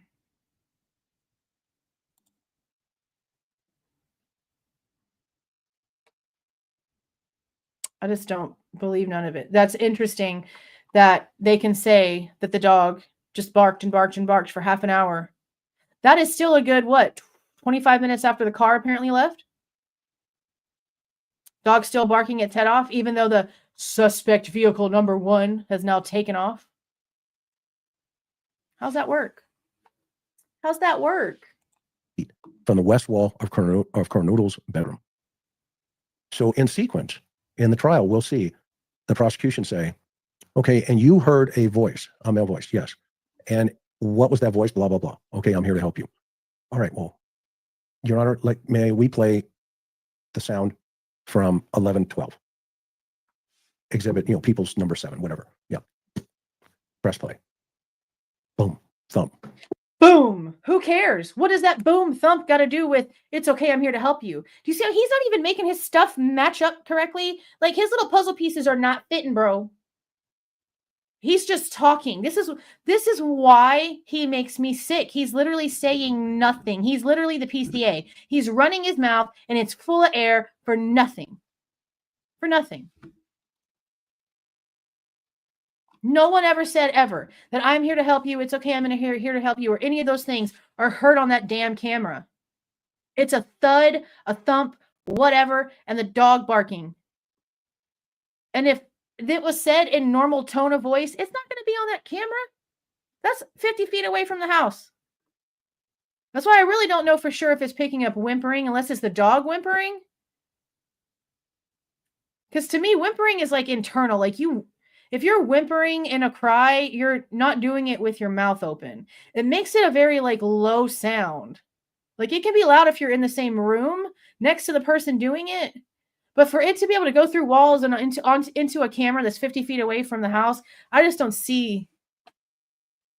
That's not what a whimper is. A whimper is not loud. Whatever that evidence is going to be, it's going to be powerful evidence. Because in that neighborhood, I've been in that neighborhood. Ooh. And you can hear a pin drop. So you can hear a pin drop, but the whole neighborhood didn't hear a quadruple homicide going down. The 2 people in the house didn't hear all this stuff going down, but you can hear a pin drop. Does he not know how much of like a walking contradiction he is? I don't And if they have evidence like this, which this detective is saying they have, and none of us have heard it yet, okay, that's going to be very powerful. It's a thud and a dog barking and whimpering. How is that powerful when it comes to Bryan Kohberger? This entire video has Bryan Kohberger's name as the very first 2 words in freaking capitals, and he has not proven a single point yet when it comes to Bryan guilty, Bryan bad. Nothing. Freaking right. He's crazy. He's absolutely freaking crazy. Absolutely crazy. Because it's going to show an anomaly taking place inside of that residence. So then she opens the door. That means she closes the door a second time. Oh, really? But then she opens it a third time. But when does she open it on the third time?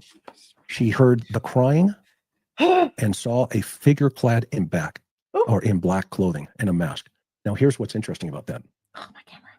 She heard the crying. Guess what, folks? Somebody's still alive. Nada.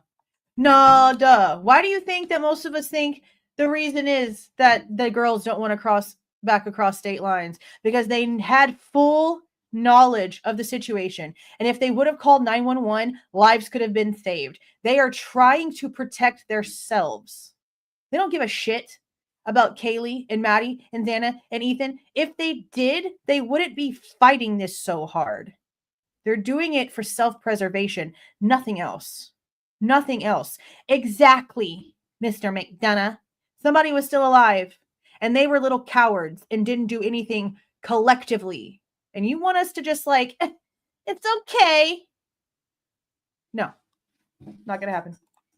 Not going to happen.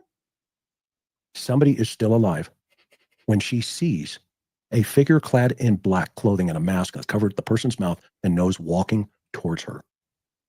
She hears one of her friends probably dying. Yeah, no shit, Sherlock. Now, I don't know about you. You want to protect her, baby. That's scary as all heck. Yeah, you think? Especially as a young, 20-something. And if you can get on Snapchat, if you can pull up your messages, if you can call people over and do this, that, and everything else, you can text 911. You can text your sorority sister, somebody's in my damn house and I'm too scared to use my voice to call 911, call 911 and have a cop come over here. Both of those girls collectively decided to just not. No. This individual she describes as being 5'10", male, not being very muscular, but athletically built with bushy eyebrows. The male walked past DM and she stood in a frozen shock phase. Now, I don't know what shock phase means. I think he probably could have, created the same dramatic effect by just saying, and she stood in her doorway frozen. And we don't know if she's talked to doctors, therapists, and has been processing, what she's hearing, what's going on. But we definitely know she's hearing crying as the suspect's coming towards her. Now imagine this idea of saying, is it a dream? Am I dreaming? Is this reality? Oh, At the now time, you wanna what's talk going about on it? here? Had she been drinking? I don't know that. This is the part where I just fell out. Like, I literally did this in my chair last night when he said that, and then I made a comment that nobody saw because I'm hidden. What you mean? It was said in court. What you mean you don't know that? It was said in court. See what I mean? Why is he lying? Why is he freaking lying? Yeah, that part too. We don't know if she was actually hearing something as the person was walking towards her, past her, whatever was happening. We just know that she heard it at some point. This dude, bro. This dude. Annoying. I don't have that answer. Is there a lot, there's a lot going on here. However, we definitely know the male walked towards the back sliding door and she locked herself in her room after seeing the male. But then unlocked the door at some point and went down to Bethany's room. Let's not forget that point. Let's not forget that point. So think about this sequence. She hears her friend crying, or what she believes to be her friend crying, and she's looking out the door and she's seeing this strange figure coming at her wearing a ski mask. And she gets so scared that she closes her door. And what does she do? She locks it. As the male walked towards the sliding glass door, DM locked herself in her room. After seeing the male, she's in shock. She's in fear. This is fear. Sometimes speaking and using your voice will get you killed. That's why you can text 911. Some people literally can be in situations to where opening their mouth and using their voice will get them killed. I've been in situations like that. And let me tell you something. Fear is a crazy emotion. I've seen police officers in officer-involved shootings who won't pull the trigger when a suspect could have taken their life just like that because they froze. Everything slows down. Tunnel vision starts to happen. Your blood pressure, your everything around you just slows down. Everything goes into slow motion. I was involved in a shooting many years ago in 1988 where a guy, I sent ERC in on this guy, and long story short, the suspect was shooting at me, and I hit the deck, and by the time I got to him into the store, okay, everything had slowed down. It was a total, and by the way, he died. Okay? It was a total of 11 seconds, this entire event, and it felt like eternity as it was going on, because of and we were trained, right, to handle that fear. We were trained, how to breathe, how to slow down, how to see things. Okay? You were also sober, sir, or at least I'd love to think that you were. You cannot compare the experience and reaction of somebody who is in the field and that has taken bullets and been shot at and all the crazy things that happen whenever you're a cop to some dumb college kid who's taking things they probably shouldn't and putting their lives in danger in more ways than one, not being able to actually remember what happened because she was so out of it. You cannot compare these. This is worse than apples to oranges. That when you're in it, okay, it can be pretty hairy, okay, meaning scary. I can only imagine a college student being at her house with her friends, having, coming back from a good night out, partying or whatever. I mean, at least we know his brain works well. Because he can make shit up on the spot. Like, he's literally making crap up on the spot. It's wild. Absolutely wild. Hey, Sheila. And all of a sudden she's hearing crying. She's hearing, all this weirdness go on, enough to the point where she goes to investigate it 3 separate times.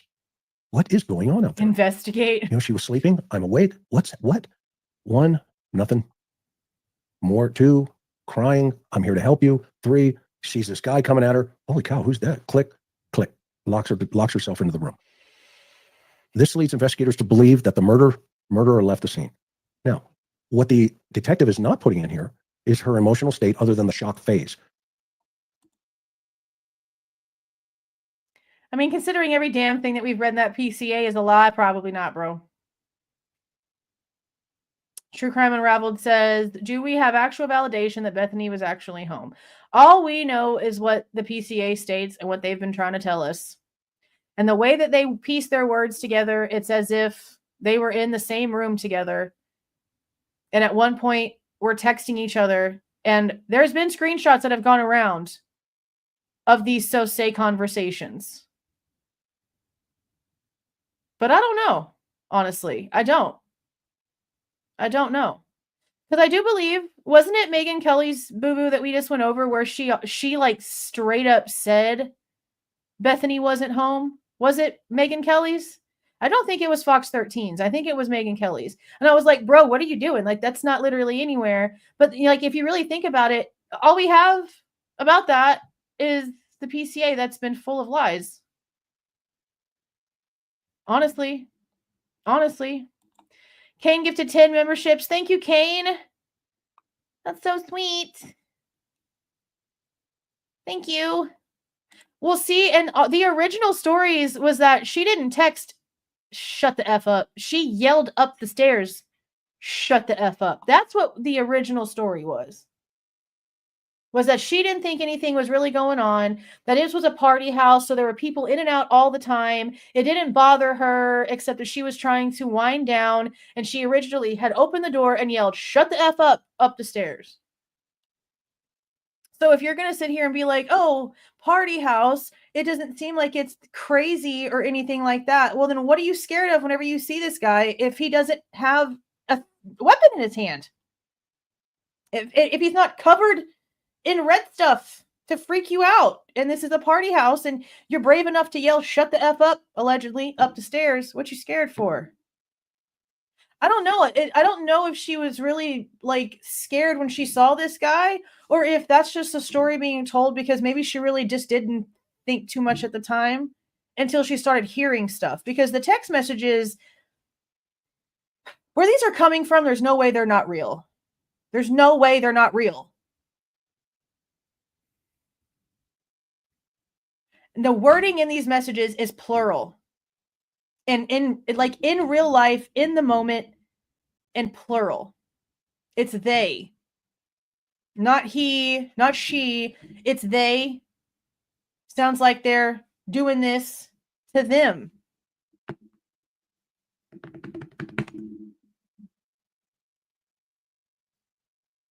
And we know that they were all contacting each other. Well, that Dylan was trying to contact everyone else. We've heard it from several different sources. The first one was the downloads in the PCA. And everyone already thought that it was really strange that they're saying that suspect vehicle number 1 took off by 4:20, but then they put the time of the crime ending at 4:25 based on forensic downloads of the two girls' phones. Yeah, she couldn't identify Bryan. And like I said from the very beginning, whenever we found that out, because Jennings tried to be like, well, of course she didn't recognize him because she didn't recognize the person that was walking through the house anyway. No, what that means is that whatever she did see was not imprinted in her brain to where it looked like Bryan to her. But there's no way that you wouldn't have some sort of something flash into your brain. Seeing that picture wouldn't have like tinged you, given you an instant reaction. Even if you didn't actually remember consciously, your subconscious would have like done something. The human brain is amazing. Oh, I'm not giving him the time of day. I'm giving him the business. There's a difference. This dude's a liar. Dude's such a big liar. And the only way to prove that he's a liar is to do this, to go through the entire thing, stop whenever he's full of shit, and talk about it. It's the only way it works. It's the only way it works, unfortunately. What does that mean? Are there different phases that they were picking up on during this interview? You know, was she, you know, is there a dream phase where she thought she was dreaming? Is there a frightened phase where, you know, she paralyzes herself with fear and she's not able to adapt? because she doesn't have the mechanism, the coping mechanism. I mean, there's a lot going on here. Why in the world is he talking like he's some sort of like psychologist, psychiatrist? Like he knows anything about the human psyche when it comes to Dylan? He's a cop. He's a cop. The combination of DM statements to law enforcement, and notice this is plural, so there's more than one. The combination of DM statements to law enforcement, reviews of forensic downloads. She read These are more multiples. than one. Wasn't there like 7 different page numbers that Ann Taylor gave us? Somewhere between 5 and 7 different page numbers. And we know that there were 4, is I think the number we heard. And then they interviewed Dylan again, like the day they arrested him, which was interesting to know. Of records, multiples from BF and DM's phones. So that means they got the phones and they downloaded everything from Celebrite. Yeah. And video of a suspect video, and video of a suspect video. Now that's interesting. Oh, it's interesting to you over 2 years later because you're dumb. Because you're dumb. You would have known that this was a typo, sir. Let's just pull up the right one here so that we can prove to him that he's dumb. Because he's dumb. So let's see. Where is it at? This is Blaker's. Just type in suspect so we can get to it. And not the right one. Let's type in. I just want to get to the right wording here. Okay, right here. Oh, I did see it. Okay. Video of a suspect vehicle is what this was supposed to be. So the way that he just reacted saying, video of a suspect video. Now that's interesting. Have you never read the PCA before? Have you never read this before? Why are you having a whole moment right now reading this? This was a typo in Payne's. I'm going to pull it up right here. This was a freaking typo because they can't even copy and paste correctly. Let's be for real. Let's be so for real. Where's it at?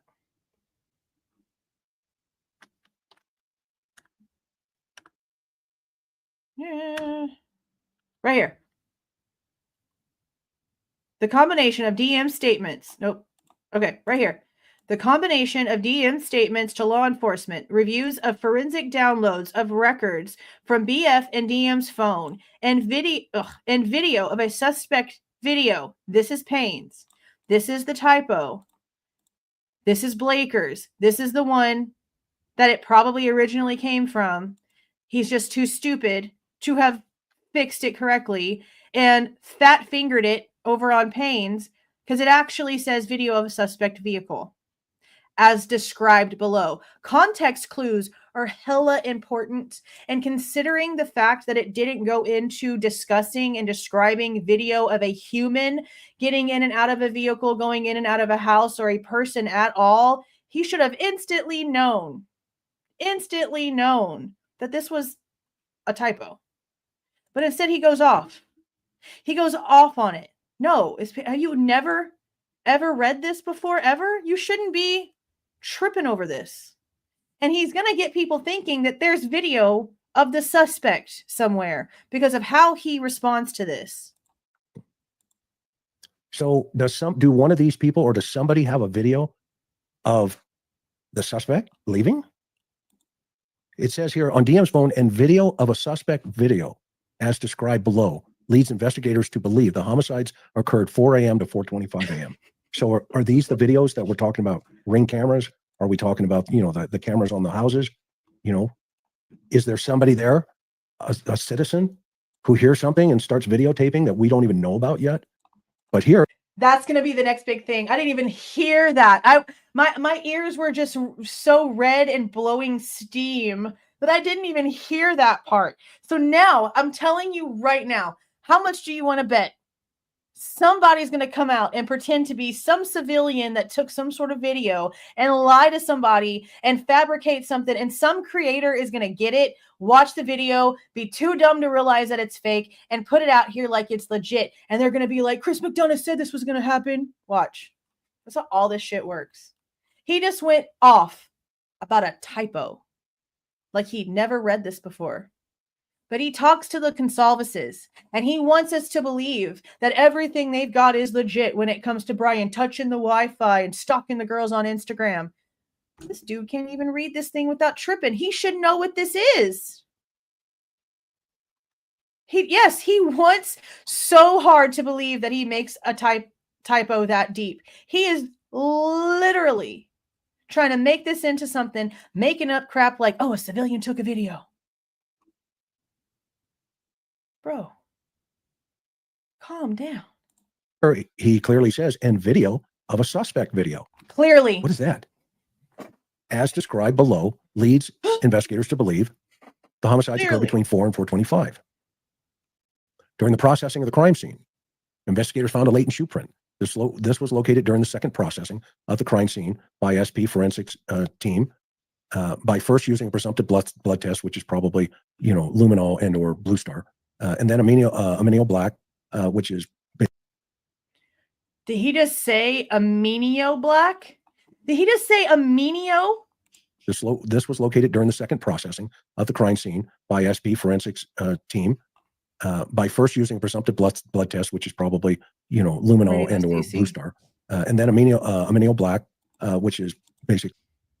It's saying that he says amino black. Oh my God. Okay, here we go.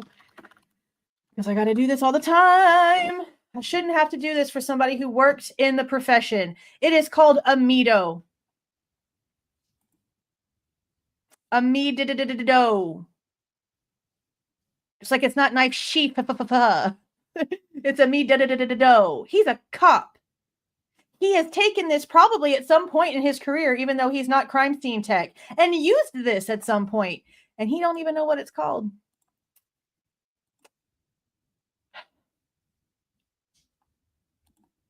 You got to love it.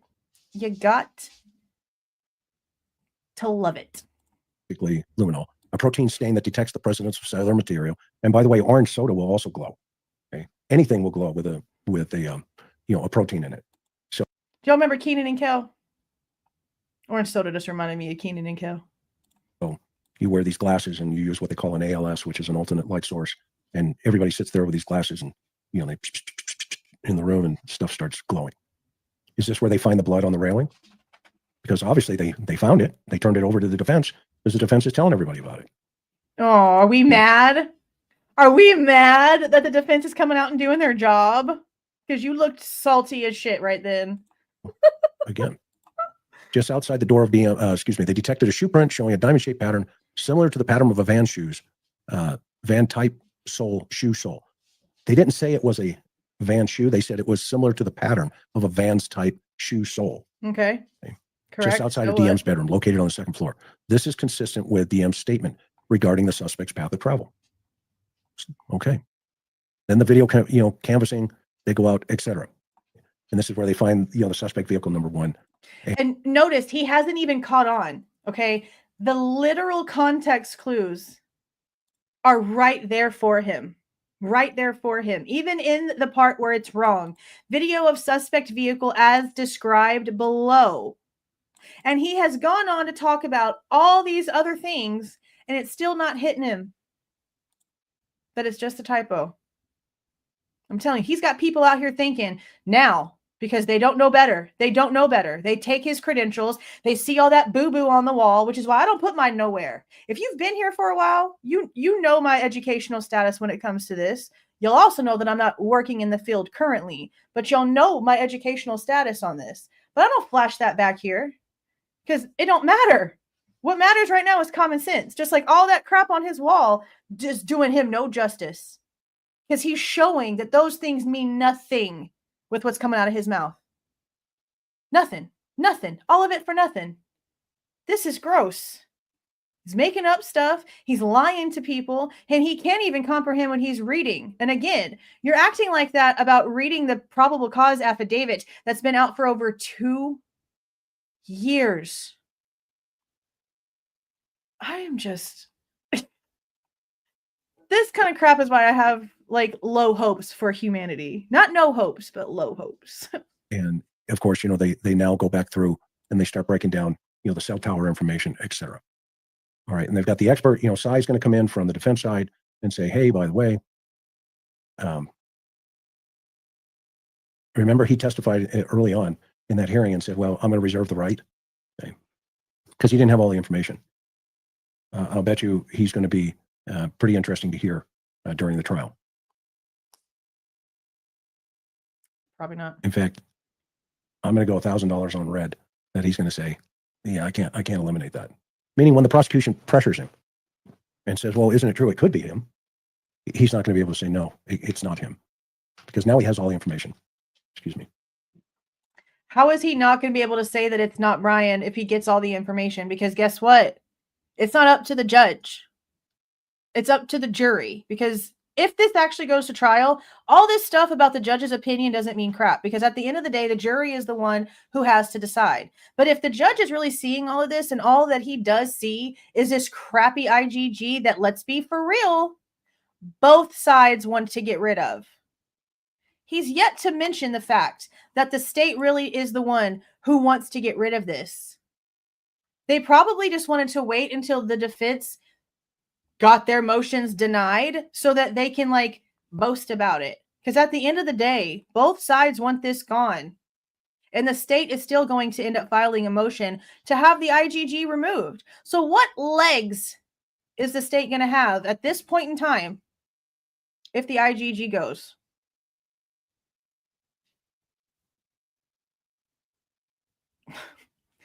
This guy is unbelievable.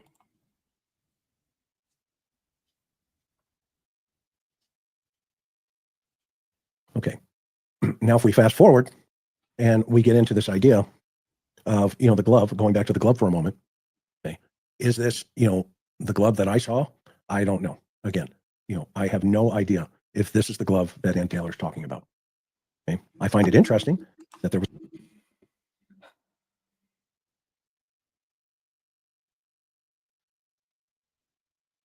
It's not, bro. Just Beth knew perfectly that it wasn't your glove. You know damn well. It ain't your glove they're talking about in court. You just want to feel important. There was a glove outside. Man, I'm making mad. So Bill Thompson said back in August of 2023 that those DNA samples were not uploaded to CODIS, the FBI's Correct. national DNA database, because they were not eligible based on the criteria. It was not publicly known until January in a closed court hearing that at least 2 of the unknown male DNA samples came from blood. And the type of the third male DNA sample remains unclear. We don't know. I don't believe them. I just don't. I want proof that they weren't eligible for CODIS. I don't want to just hear it coming out of Thompson's face. I want the reports. I want the truth. Because there's just no way that they wouldn't be able to do something with it. I don't believe it. I don't believe it at all. Know if the source. We don't know if the source there's my problem. has since been identified. We don't know that at this point. There's going to be hearings on it, but I think the way the judge is leaning, based on the evidence, from him, kind of leaking it out there, he says, "Look, this probable cause affidavit you're making a mountain out of a molehill," and I think he's going to. That's what it is. It's a mountain out of a molehill. This thing is nothing, and they made it sound like it was up here when it's way down here. I get that there was DNA on a knife sheath under a body. No one is disputing that that's pretty for real. That's a pretty for real scenario. No one is stating that. But whenever that's all you've got, and you've got no proof that he was there at the time of the crime, again, he's not Stretch freaking Armstrong. He can't reach from Pullman to Moscow and do all these crazy ass things and then wind his arms back in. His vehicle and his body was not there. There's nothing that connects him to King Road in his car, on his person, in his phone, at his parents' house, at his apartment, at his office. How many times do they have to stand up in court and say it? Oh, and never mind the fact Dylan didn't recognize his face. There's no proof of stalking in the situation to begin with. They literally had stalking cut out of the scenario before we pretty much got the information about when the date was that they had Bryan's name. They had ruled out stalking like a long time before Moscow got the information from the feds. Like there were articles about how they ruled it out. Like there was rumors about Kaylee having a stalker, and then the cops came out and they were like, there's no proof of that at all. Literally at all. I just don't understand. Ugh! That's loud probably. Hold on a second. That's my 10:30 wind down alarm. I wasn't expecting to be up this late.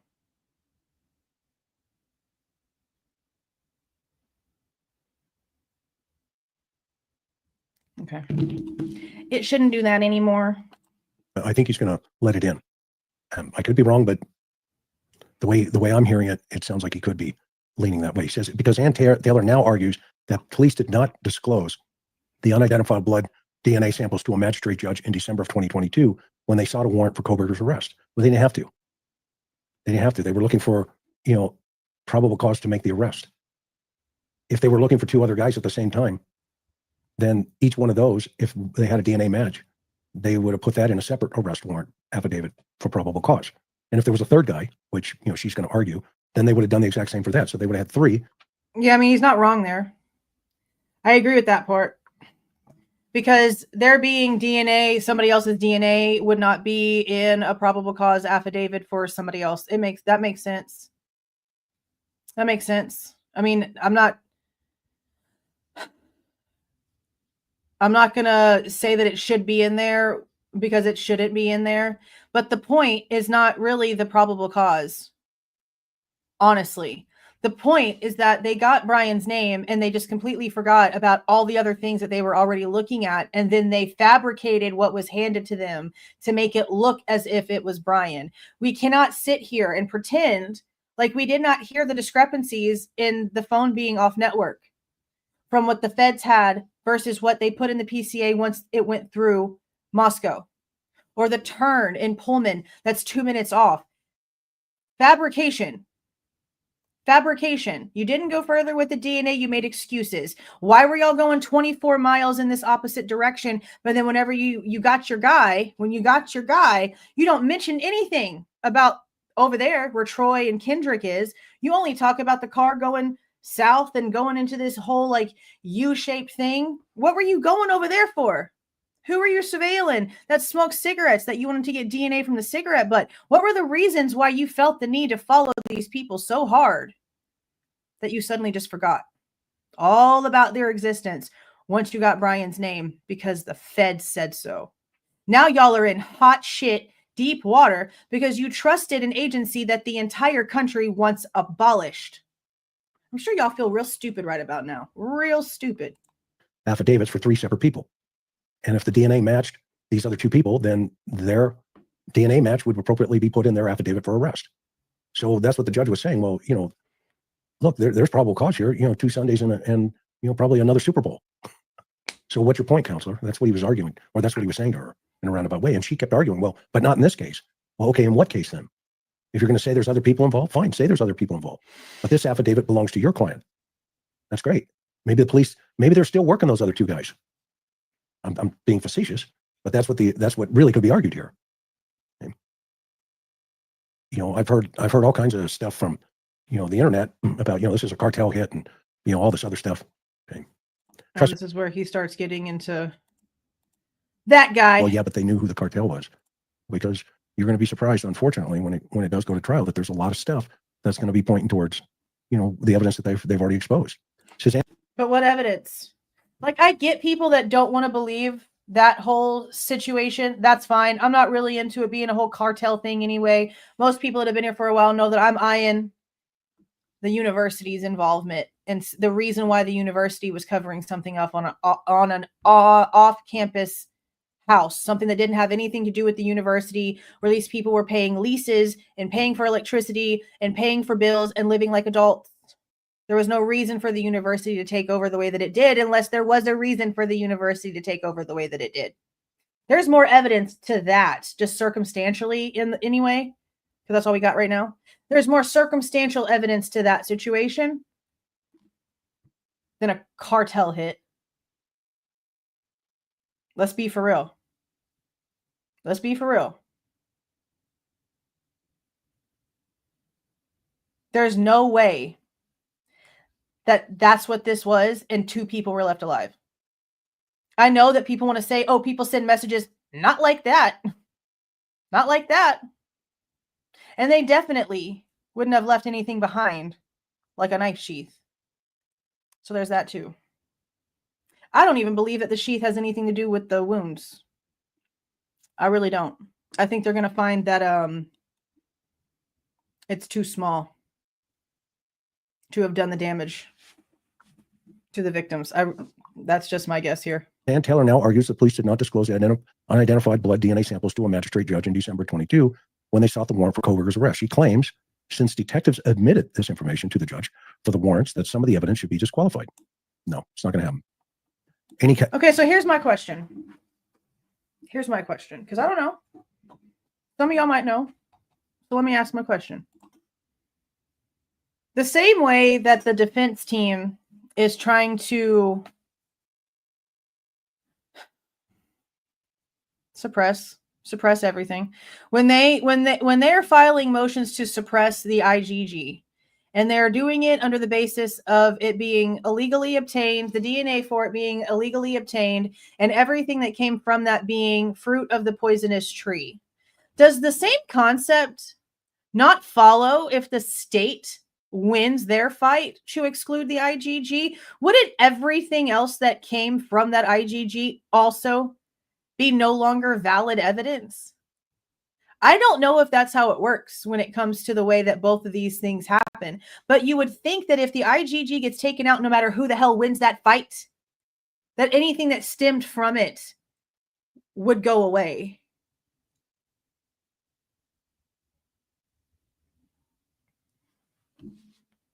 So even if the prosecution is able to rule out the IgG, that's not going to take away all of the other stuff that the state apparently got from the IgG.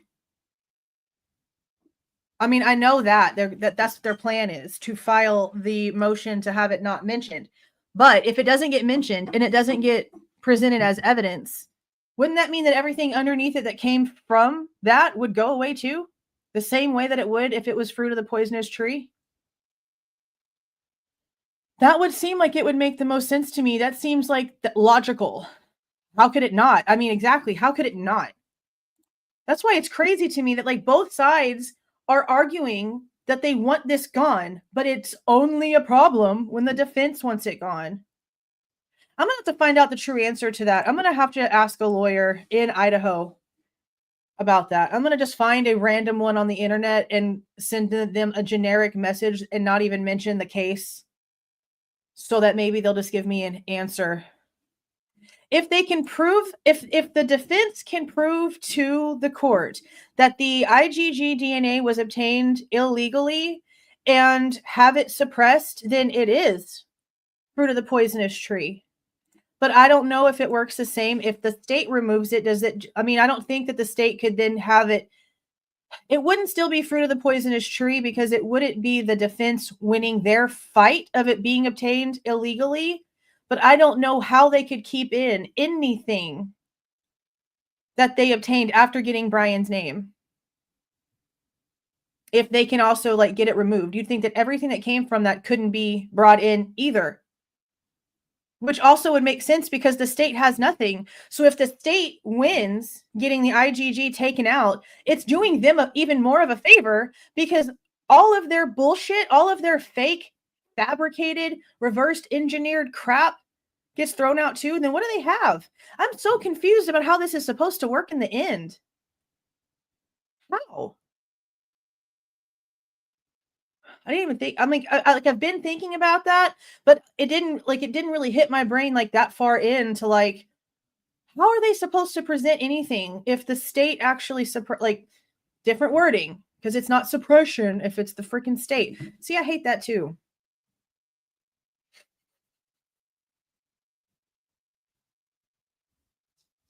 I need to know.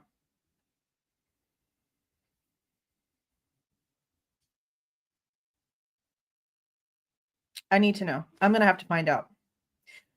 Because they have nothing. There's nothing there. Regardless of who removes this, there's like nothing. It's just such a frustrating situation. Ada County Judge Hippler pushed back, he's not buying it. Judge Hippler said, how does that, even if disclosed, preclude a finding of probable cause when there's a DNA match between the DNA on the sheath and Mr. Kohberger? The judge is saying exactly what I'm saying. If there's two other unidentified male, then what the prosecution has to say in an in-camera hearing with the judge and Ann Taylor is, we're looking for more people. But guess what? Your guy is in that room. Unless he can explain, would you like to explain it to us, Ms. Taylor? Why your defendant, why your client, his DNA is in the room? What do you mean? Would you like to explain it to us, Ms. Taylor? That's what the Franks hearing is supposed to be for. That's why she wants the Franks hearing, so she can explain it. Where have you been? Where have you been?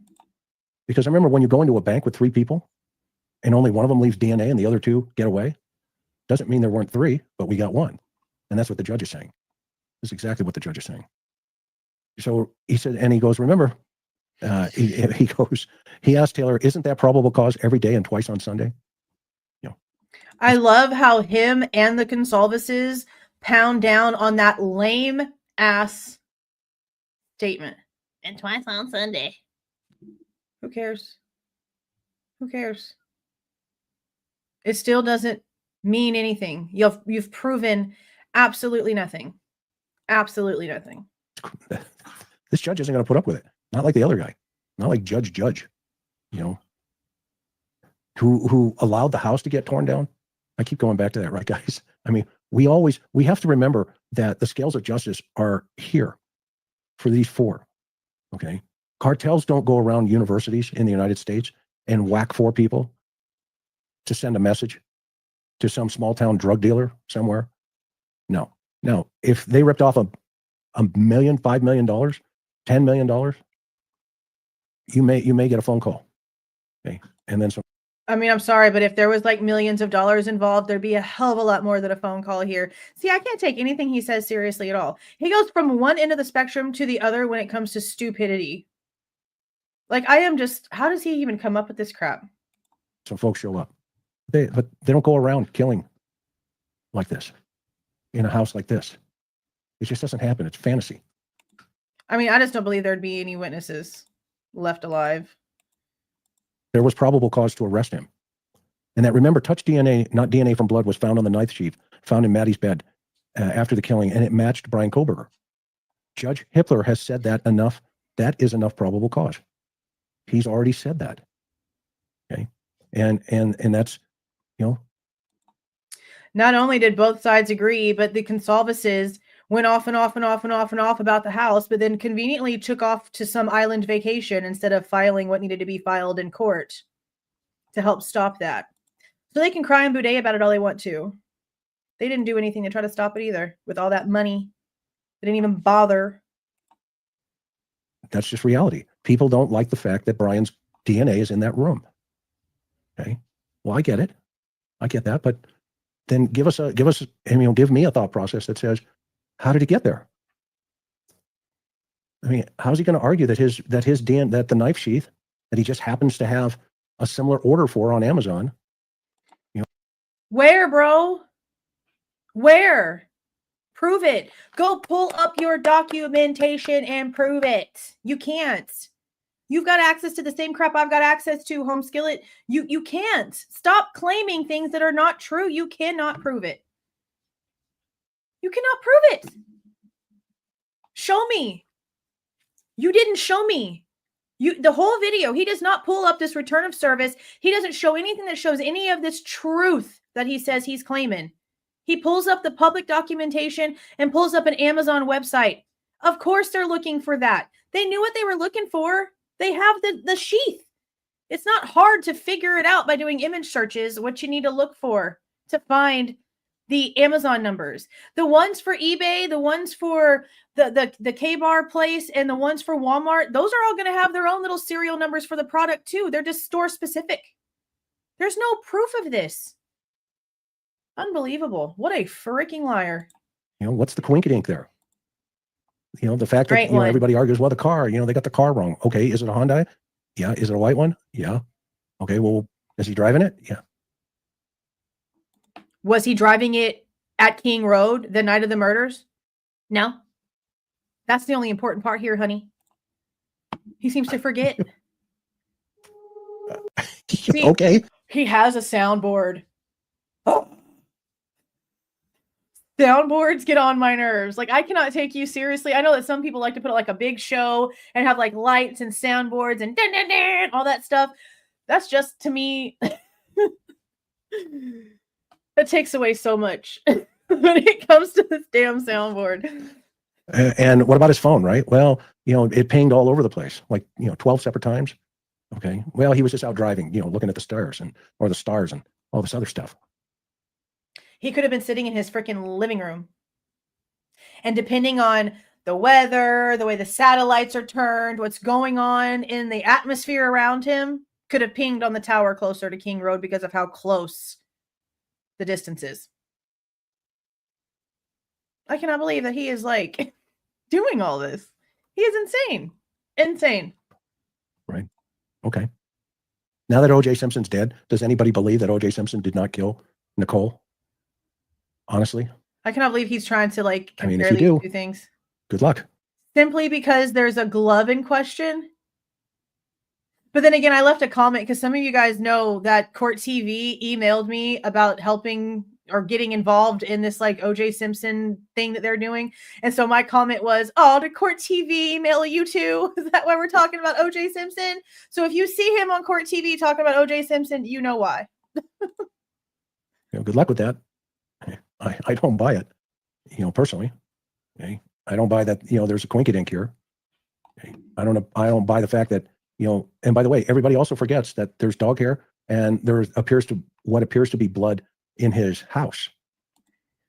You mean the pizza cutter? That they DNA tested the pizza cutter? And guess what? They DNA tested the stuff that was in the house that could have possibly been blood, but only after Dawn Daniels completely misplaced it for 10 days straight. In her own wording, in her own supplemental narrative that is connected to the PCA of Blakers for the search warrants for Bryan Kohberger's apartment and office. So yeah, it was definitely tested after she did her crap with it. And guess what? None of it was the victims. A lot of people think Bryan Kohberger probably has nosebleeds because he's literally across the country from where he came from. And I know for me, Texas is crazy, okay? You go from north to south, south to north, east to west, you're going to have allergies the whole way through because you're running through like 10 different types of who knows what, okay? It takes a long time for your body to like get used to different air, different humidity, all kinds of stuff. Nothing that was found in Bryan's car, his apartment, his parents' house, that freaking little storage shed thingy outside of his apartment, none of the things, none of it had anything to do with anybody connected to King Road. I cannot believe he just went back to the damn dog hair again. Okay, in his bedroom. And remember when they took the TV? They took the flat screen TV. Why'd they take his TV? Why wouldn't they? It was an electronic. The prosecution had a intrusion. So you're trying to tell me that he took his damn flat screen TV out of his apartment, put it in his car, drove it over to King Road, somehow had a power source, plugged it the frick up so it could be powered on, and then used that TV to connect to the Wi-Fi at King Road? Is that what you're trying to tell me? Because that's what it sounds like you're trying to tell me. I can't with this dude. I really just cannot. I can't. Expert come in. I can't. Extreme Networks and look for Kaylee's information in Wi-Fi capture, and just so happens that Bryan is an expert. His undergraduate work is IT. Remember, he wanted to train I'm so the glad cops. with him. He wanted to train the police. He went to the police department in Moscow, applied for a job to train them on how to catch individuals who are using internet technology. So he can't have a TV? Because he's not talking about the computer tower. He's not talking about the actual computer. He's talking about the TV. He literally has nothing.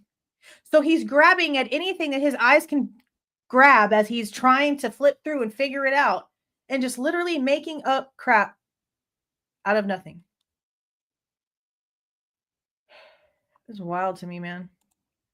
And he felt that he was better than everybody else, including the CAST team, the Cellular Analysis team, who, by the way, did the analysis on his phone. Who cares, by the way? Because guess what?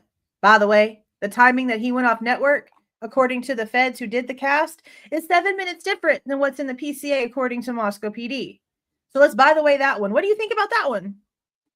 Oh, nothing, because you don't really care. You literally don't care. Thank you for the super sticker. That's very sweet, Lisa. Let me go over here and look at it since it doesn't let me see it. I should have left that page open. Let me look real quick. I'm going to write StreamYard. And I'm going to tell them that I don't appreciate this. That I should be able to see the little stickery people whenever they're shown to me. I had a pear today. I ate a pear today. I do not like Bartlett pears, but I will eat an Anjou pear all day long and twice on Sunday. Thank you, Lisa. I appreciate it. And the evidence there at that time.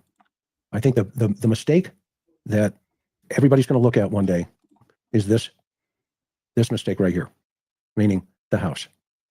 You know, the house, when they said, we're taking down the house, that will be the mistake. That's one thing I agree with. The mistake. When everybody's going to look back, and the defense is going to argue, yeah, but there was blood on a handrail, and they have photographs of it, but the jury is not going to be able to see it. Not just that, but what about what Dylan is apparently claiming about, even though she's inebriated and on whatever, she's claiming her brain was telling her she saw somebody running up and down them stairs. I think that the house should have stayed regardless to listen to the dynamics to prove that there was no excuse for that 8-hour delay. To prove that if somebody was in that house doing things, you definitely would have heard what was going on. That there was no reason for this. I don't trust these 3D scans. It's a digital image, and we already know that the footage that the Discovery has when it comes to the car is not unadulterated footage. It is edited.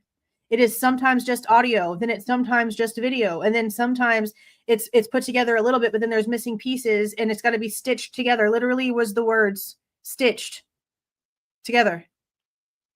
I don't trust a 3D scan that can be put into a computer with AI's technology that we have now and manipulated. No, there is nothing compared to the real thing. I don't care what genre or topic we talking about. There's nothing compared to the real thing. This was the biggest travesty of this entire situation besides the lives lost was this house going down. Disgusting, disgusting. That will be the mistake, in my opinion. And I hope it is not a big mistake where the jury sits back and says, oh man, I'd love to have, one day have gone over there, but I do believe they're going to have a problem with it. I really do. I think he's done. He doesn't say anything else. But yeah, insane.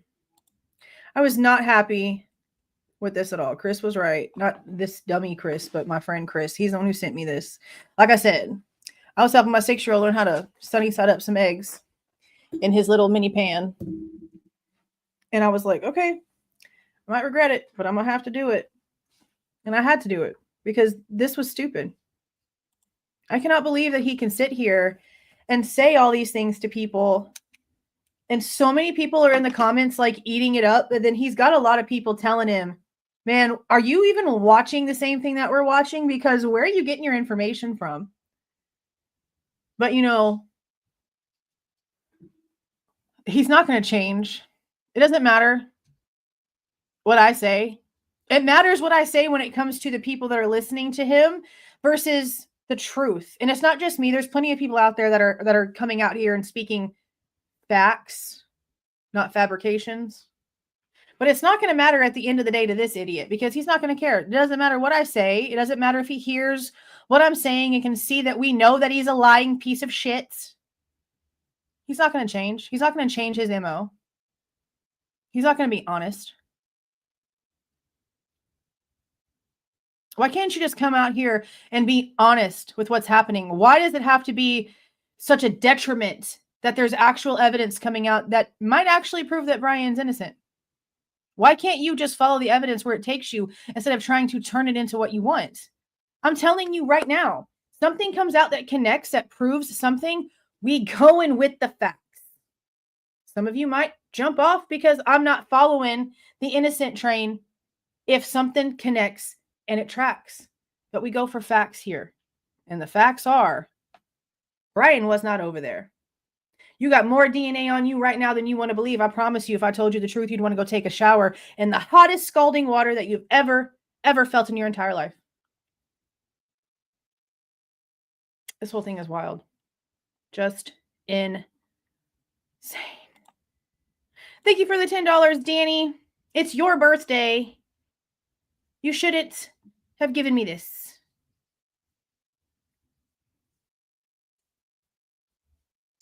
Oh, that's true. Parkland is 7 years as of tomorrow. I cannot believe, wasn't there something going on with that dude? I think it's Parkland. Something happened recently with that one, I think.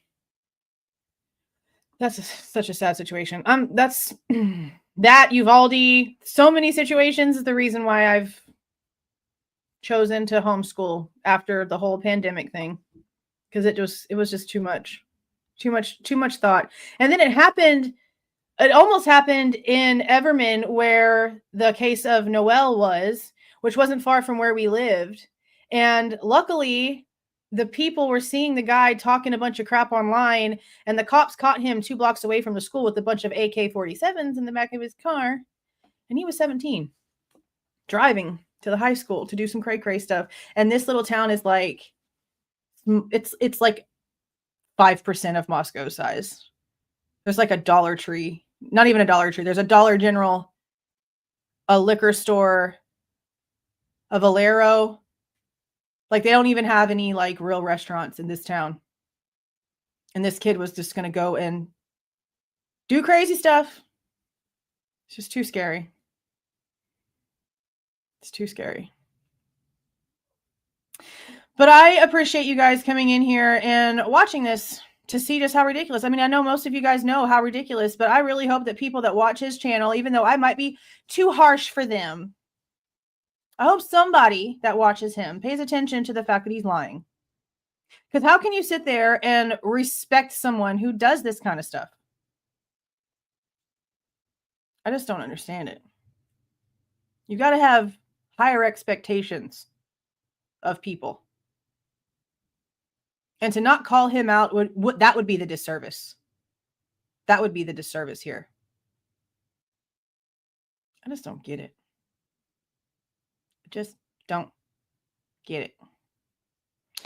Okay, it's almost 11. I got to work tomorrow. Tomorrow's Friday. Happy early Valentine's Day. Happy early Friday. Y'all be careful.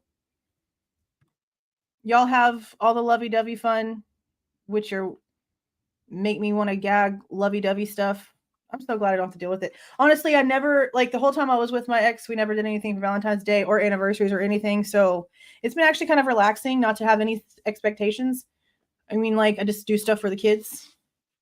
Dollar Tree is just fine for the kids. Get them some little bitty things. Here, love you. It's always just some cute, simple stuff. But y'all have a great Valentine's Day. Y'all stay safe. Have a great weekend. If y'all go out, be vigilant, have fun, but be vigilant, pay attention, especially on busy holidays like this. People will take advantage of the fact there's a bunch of traffic. You know what I mean? So y'all pay attention and have fun, and happy early Valentine's Day. And thank you guys for being awesome. I'm so glad there's so many of you that actually care about truth. Too many people are just okay with being lied to. Oh, hold on. She's asleep. There she is. She's mad now that I woke her up. Yeah, I know. I saw we. Oh, go back to sleepies. She's gonna go back to sleep. Okay. All right. See y'all.